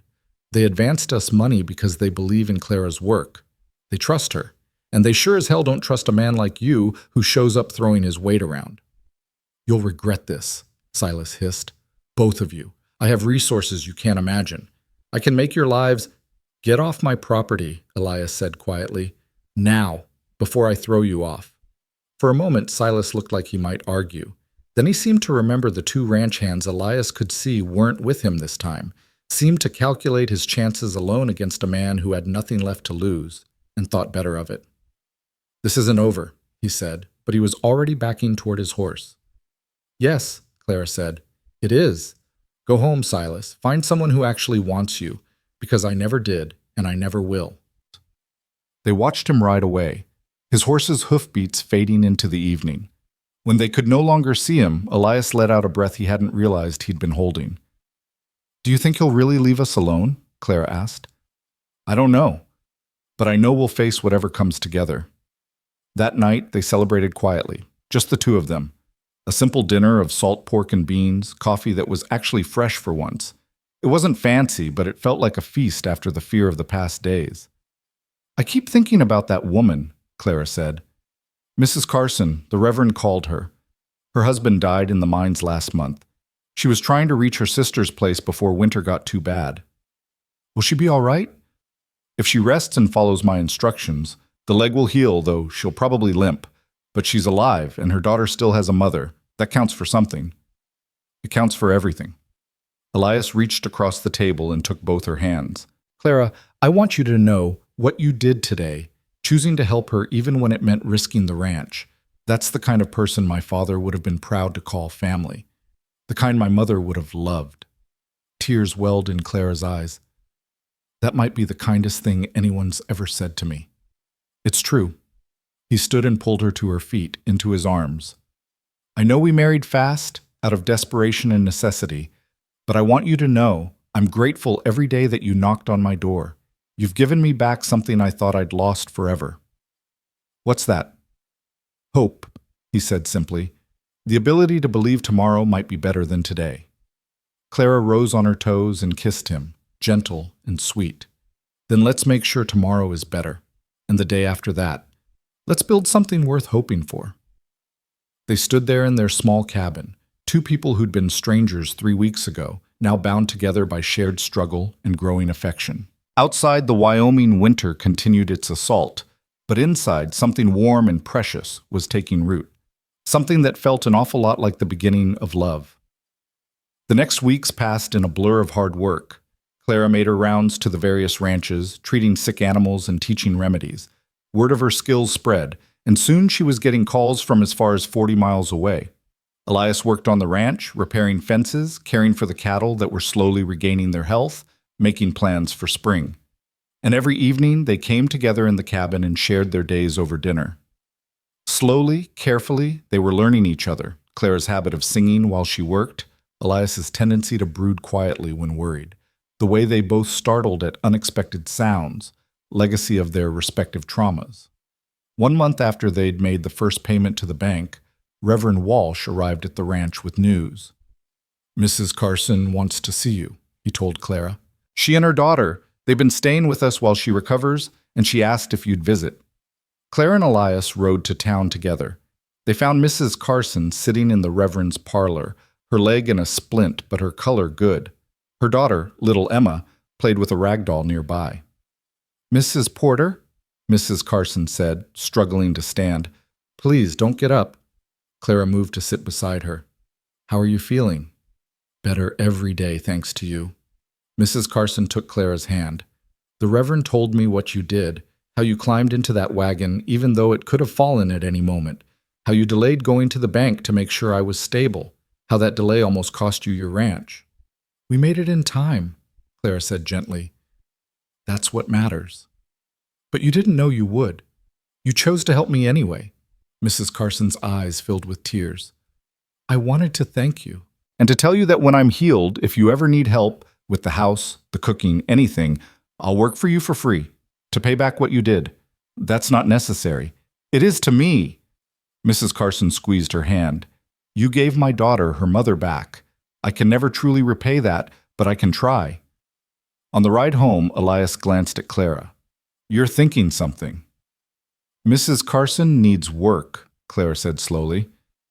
And we could use help around the ranch, someone to manage the house while we're both working outside. What if we hired her?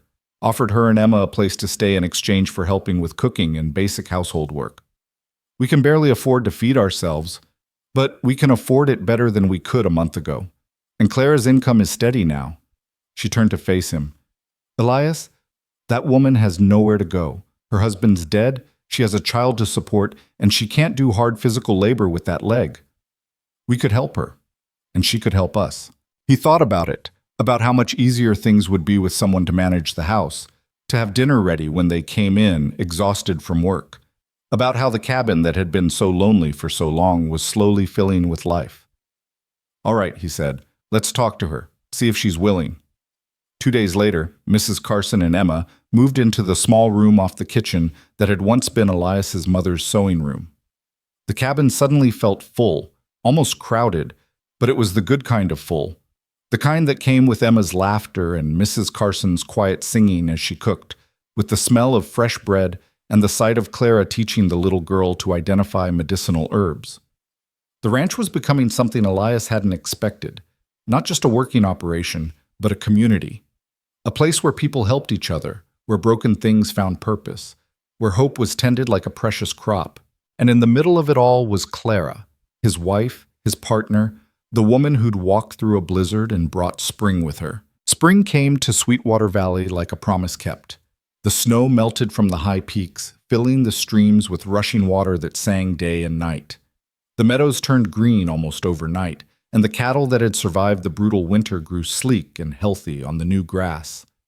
The ranch that had been dying 6 months ago was now, impossibly, beginning to thrive.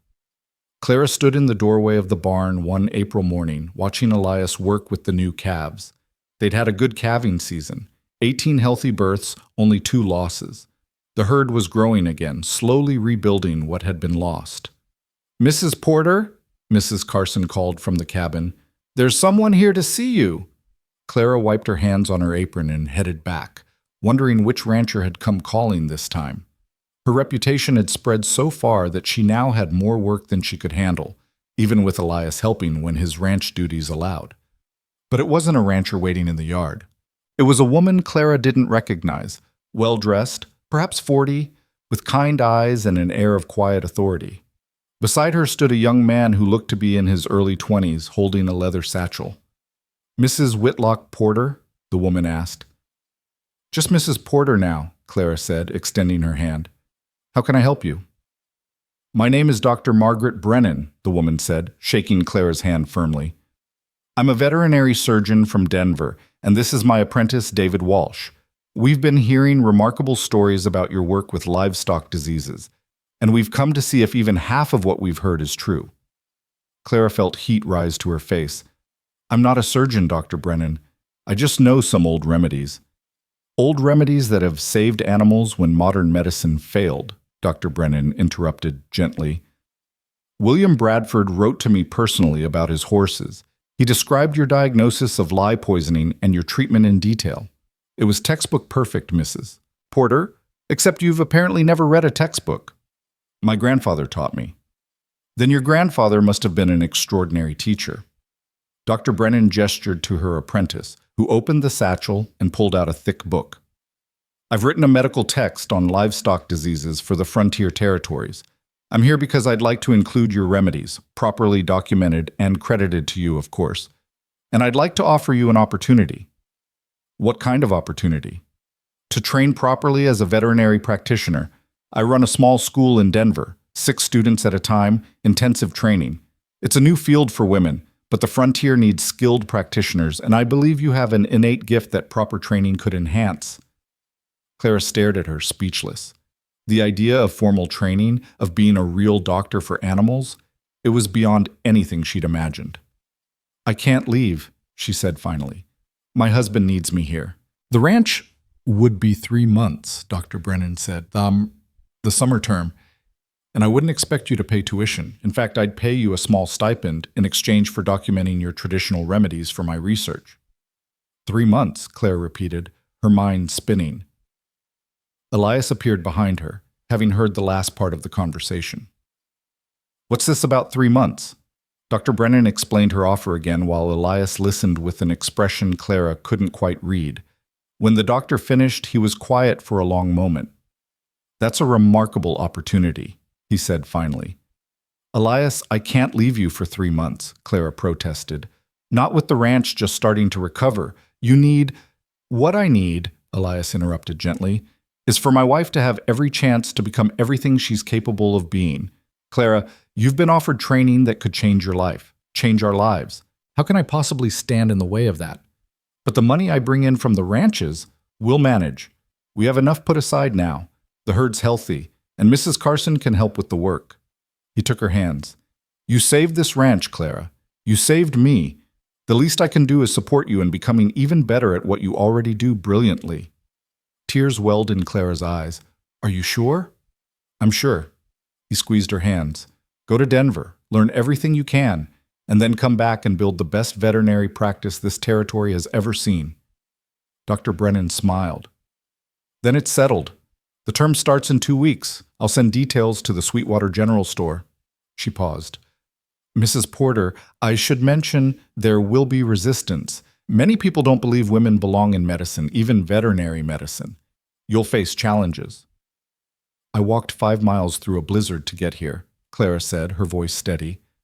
"I think I can handle some closed minds."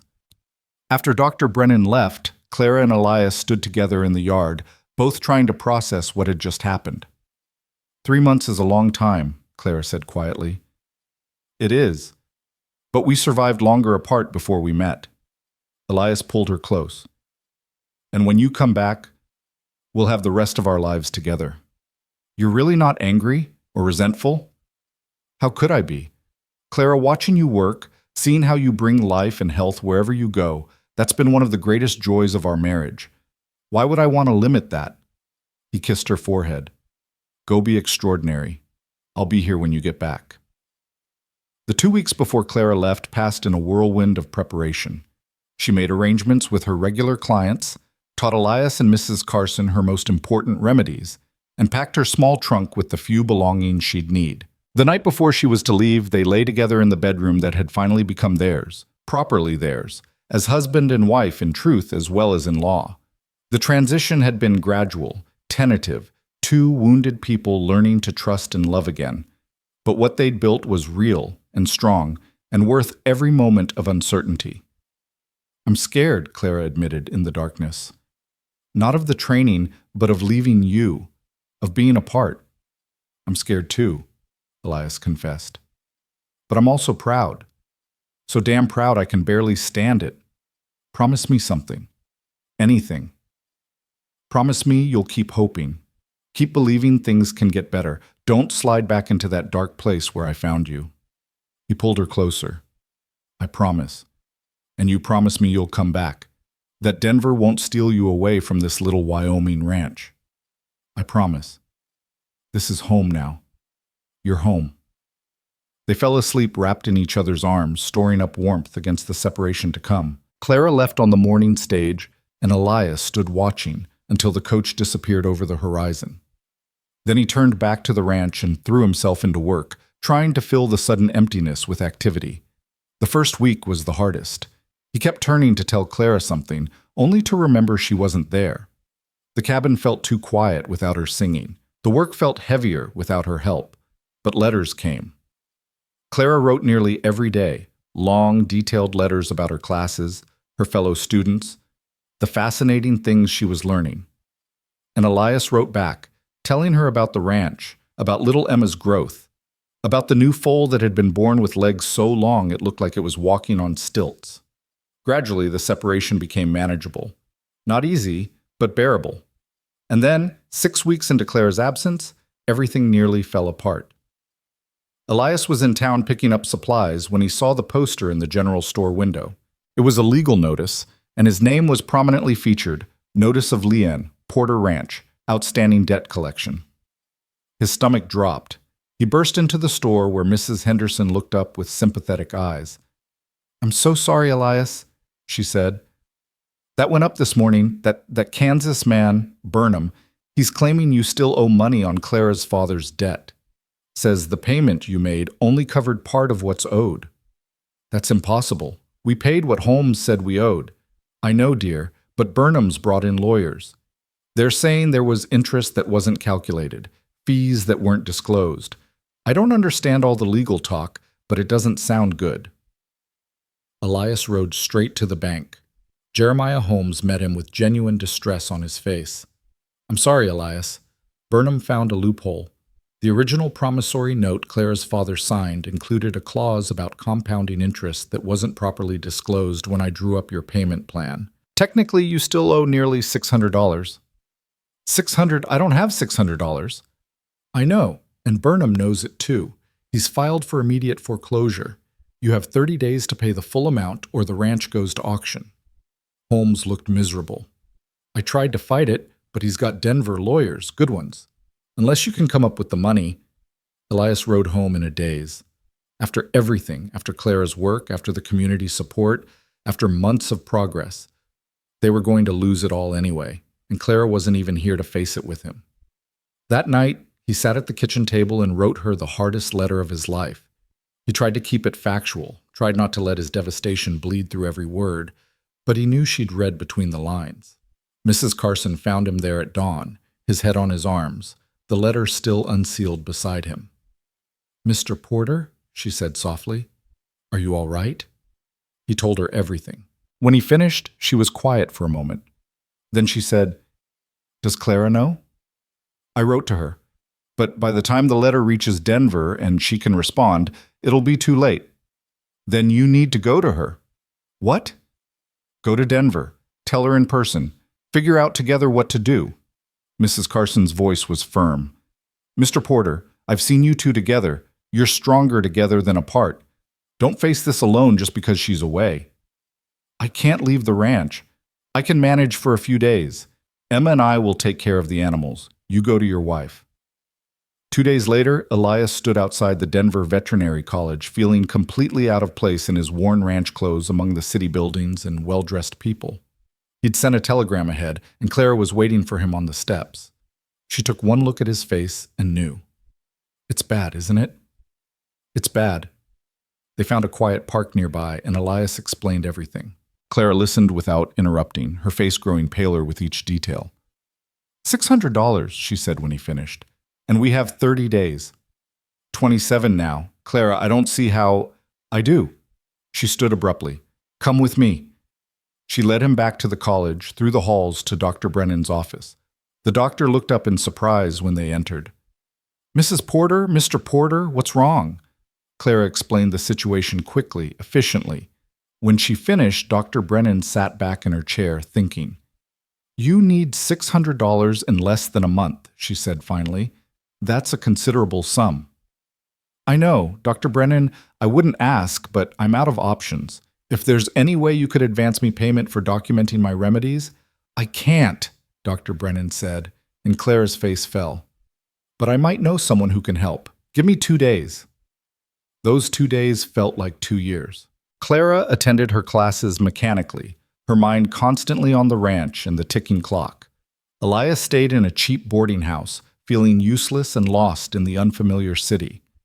On the evening of the second day, Dr. Brennan summoned them both back to her office.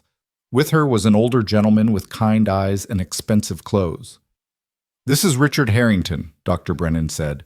"He's a wealthy investor and philanthropist, and more importantly, he's my uncle. I've told him your situation." "Mrs. Porter," Harrington said, shaking Clara's hand, "my niece tells me you're one of the most talented natural veterinarians she's encountered. She also tells me you've been documenting traditional remedies that could save countless animals across the frontier." "I've been trying, sir, but I'd like to invest in your future." Harrington interrupted gently. "I'll pay the $600 you need. In exchange, I'd like the exclusive rights to publish and distribute a book of your remedies, with your name as the author, and you'll receive royalties from sales." Clara stared at him. "A book? My remedies?" "Dr. Brennan has shown me your documentation. It's thorough, practical, and desperately needed. Frontier ranchers can't always access trained veterinarians, but they could use a comprehensive guide to traditional treatments." He pulled out a contract. "I've had my lawyer draw this up. You get your money now. I get publishing rights. We both profit if the book sells, which I believe it will." Elias looked at Clara, saw the wonder and disbelief in her face. "Is this real?" she whispered. "It's real," Dr. Brennan confirmed. "Richard has published a dozen medical texts. He knows what he's doing." Clara reached for Elias's hand. "What do you think?" "I think," Elias said slowly, "that you walked through a blizzard 6 months ago, and you've been performing miracles ever since. Why should this be any different?" Clara signed the contract with shaking hands. Harrington provided a bank draft for $600, which Elias tucked carefully into his coat pocket like the precious miracle it was. "One more thing," Harrington added as they were leaving. "Dr. Brennan tells me you're planning to return to your ranch after completing this term. Have you considered staying in Denver? Opening a practice here? The city desperately needs skilled veterinarians." Clara didn't hesitate. "Thank you, sir, but no. My home is in Sweetwater Valley. My work is there." Harrington smiled. "I thought you might say that. It speaks well of you, Mrs. Porter. The frontier is lucky to have you." Elias took the first stage back to Sweetwater, the bank draft burning a hole in his pocket. He walked straight to Jeremiah Holmes' office and slapped the draft on the desk. $600, he said. "Paid in full." Holmes stared at the draft like it might disappear. How did you?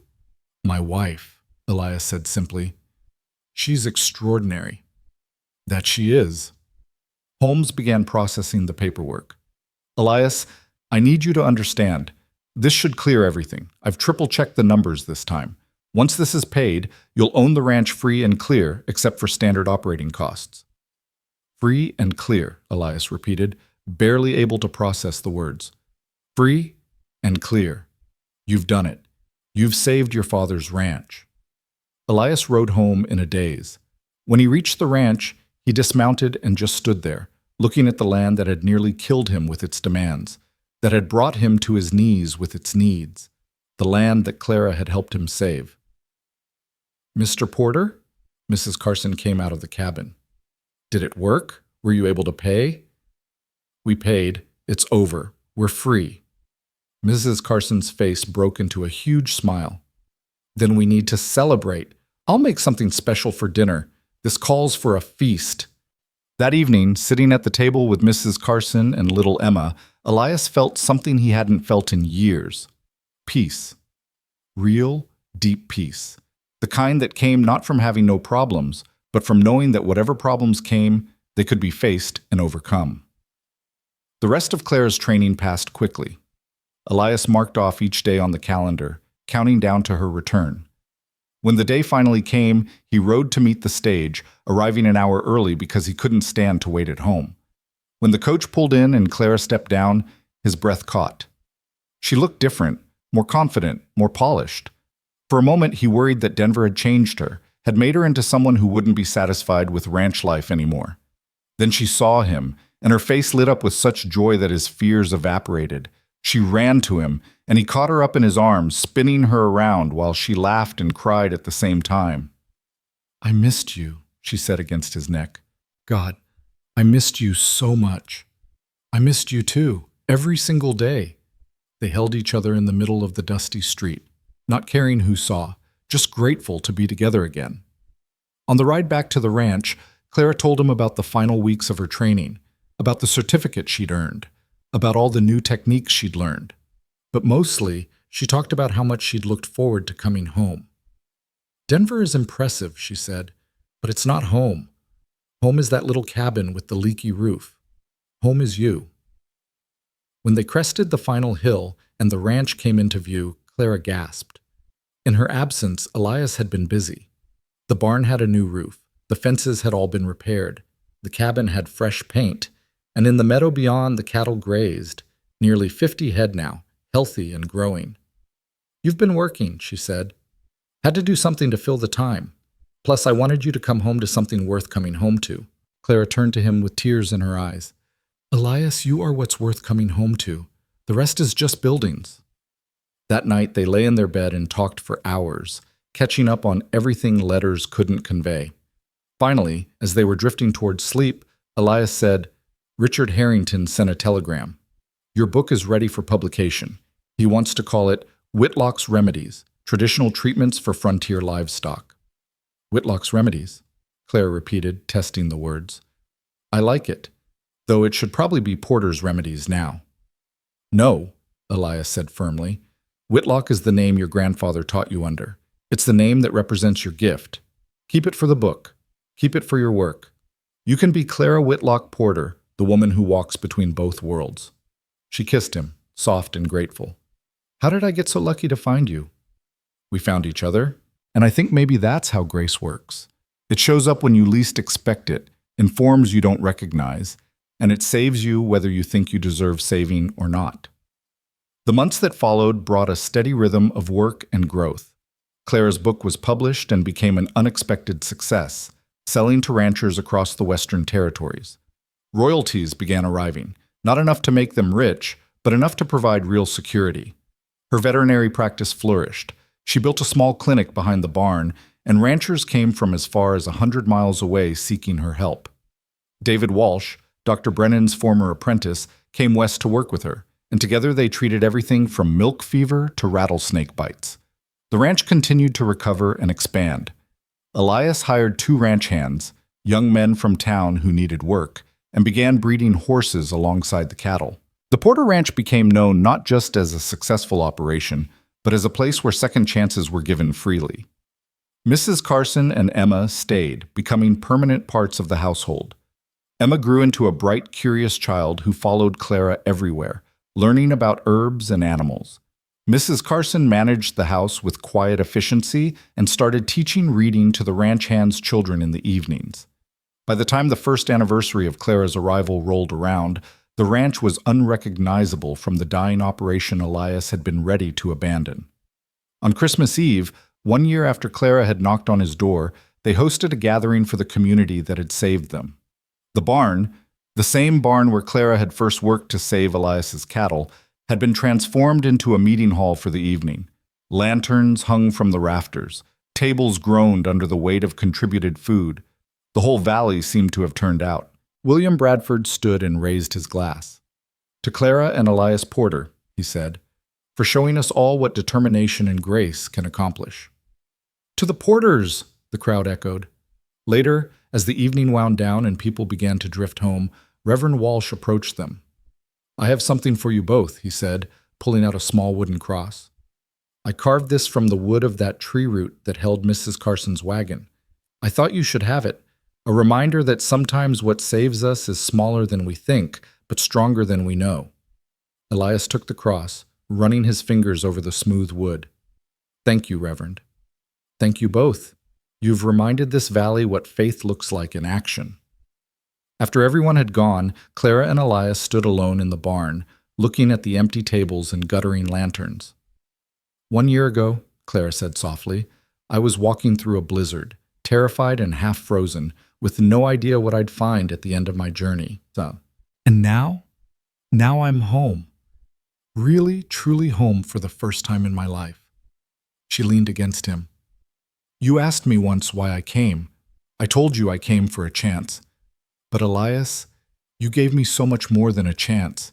You gave me a place to belong, a purpose, a family. You gave me those things too." He wrapped his arms around her. "You weren't my mail-order bride, Clara. You were God's answer to a prayer I'd stopped believing he heard.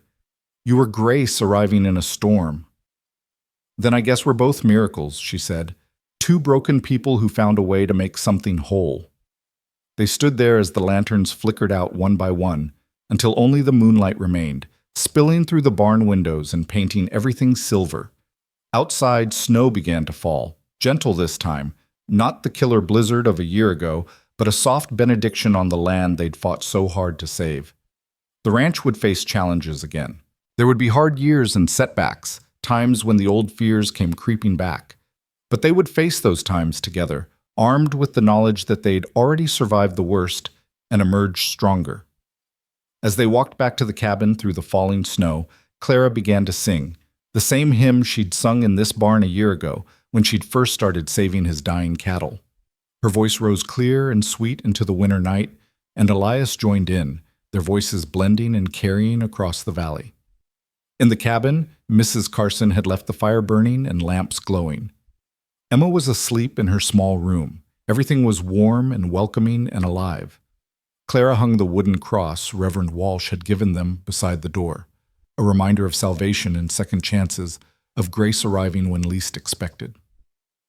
"Merry Christmas, Elias Porter," she said, taking his hands. "Merry Christmas, Clara Whitlock Porter," he replied. "My wife, my partner, my answered prayer." They stood together in the doorway, looking out at the snow-covered ranch that had nearly died but now thrived. The ranch that had become more than just land and buildings. It had become a haven for broken things learning to be whole again, for lost souls finding their way home. In the distance, they could see lights from other ranches in the valley, each one a reminder that they were part of something larger than themselves. A community built on mutual support and shared struggle. A place where people looked out for each other, where a woman could walk through a blizzard and find not just shelter, but salvation. The ranch had a new name now. The sign Elias had carved and mounted at the entrance read, Whitlock Haven, honoring both Clara's healing work and the refuge they'd built together. It was a name that meant something to everyone who saw it, a promise of help for those who needed it, a testament to the power of not giving up, a declaration that hope could take root even in the hardest soil. As they closed the door against the winter cold and turned to face their warm, living home, Elias pulled Clara close one more time. "I love you," he said, words that had taken months to say but now came easily. "I love the life we're building. I love who I am when I'm with you." "I love you too," Clara replied, "and I love that we chose each other, not just once in desperation, but every day since. That's the real miracle, I think. Not that we survived, but that we chose to keep surviving together." They stood there in the warmth and light of their home. Two people who'd been strangers a year ago, now bound together by love and shared purpose, and the knowledge that they'd face the worst life could throw at them and come through it transformed. Outside, the snow continued to fall softly, blanketing the world in white. But inside Whitlock Haven, in the cabin on the ranch that should have died but lived, there was only warmth and light, and the quiet joy of answered prayers and second chances and grace that arrived in storms and changed everything. The story of the mail-order bride who walked through a blizzard and saved a dying ranch would be told and retold in Sweetwater Valley for generations. It would become legend, embellished, romanticized, passed down as a testament to determination and faith and love. But for Clara and Elias, living it was better than any legend. Every morning they woke up together was a gift. Every animal Clara healed was a reminder of her purpose. Every improvement to the ranch was a victory over the darkness that had nearly claimed them both. They would have children eventually, 3 of them, 2 boys and a girl, all of whom would grow up hearing the story of how their parents met. They would prosper and struggle, know joy and sorrow, build and rebuild, over decades of shared life. But on this Christmas Eve, 1 year after a desperate woman knocked on a dying man's door, they were simply 2 people grateful to have found each other, grateful to have been given a second chance, grateful that sometimes, when hope seems lost and the storm is at its worst, grace arrives in the most unexpected forms and changes everything. Whitlock Haven would stand for over 100 years, passed down through generations, always remembered as the place where 2 broken people made each other whole, where a woman's hidden talent saved more than just a struggling ranch. It saved a man's soul and built a legacy of healing that would touch thousands of lives. But that night, in the warmth of their cabin, with the snow falling gently outside and the fire burning bright within, Clara and Elias Porter simply held each other close and gave thanks for the journey that had brought them together. They had walked through storms, literal and figurative, and emerged on the other side with something rare and precious, a love built on shared struggle, a partnership forged in adversity, and a home that welcomed the broken and helped them become whole. It was enough, more than enough. It was everything they'd been searching for without knowing what they sought. And as they finally headed to bed that Christmas Eve, exhausted but content, Clara paused at the door to look back at the small wooden cross hanging beside it, the cross carved from the tree root that had saved a life, given to them by a grateful reverend. "Do you believe in miracles now?" she asked Elias softly.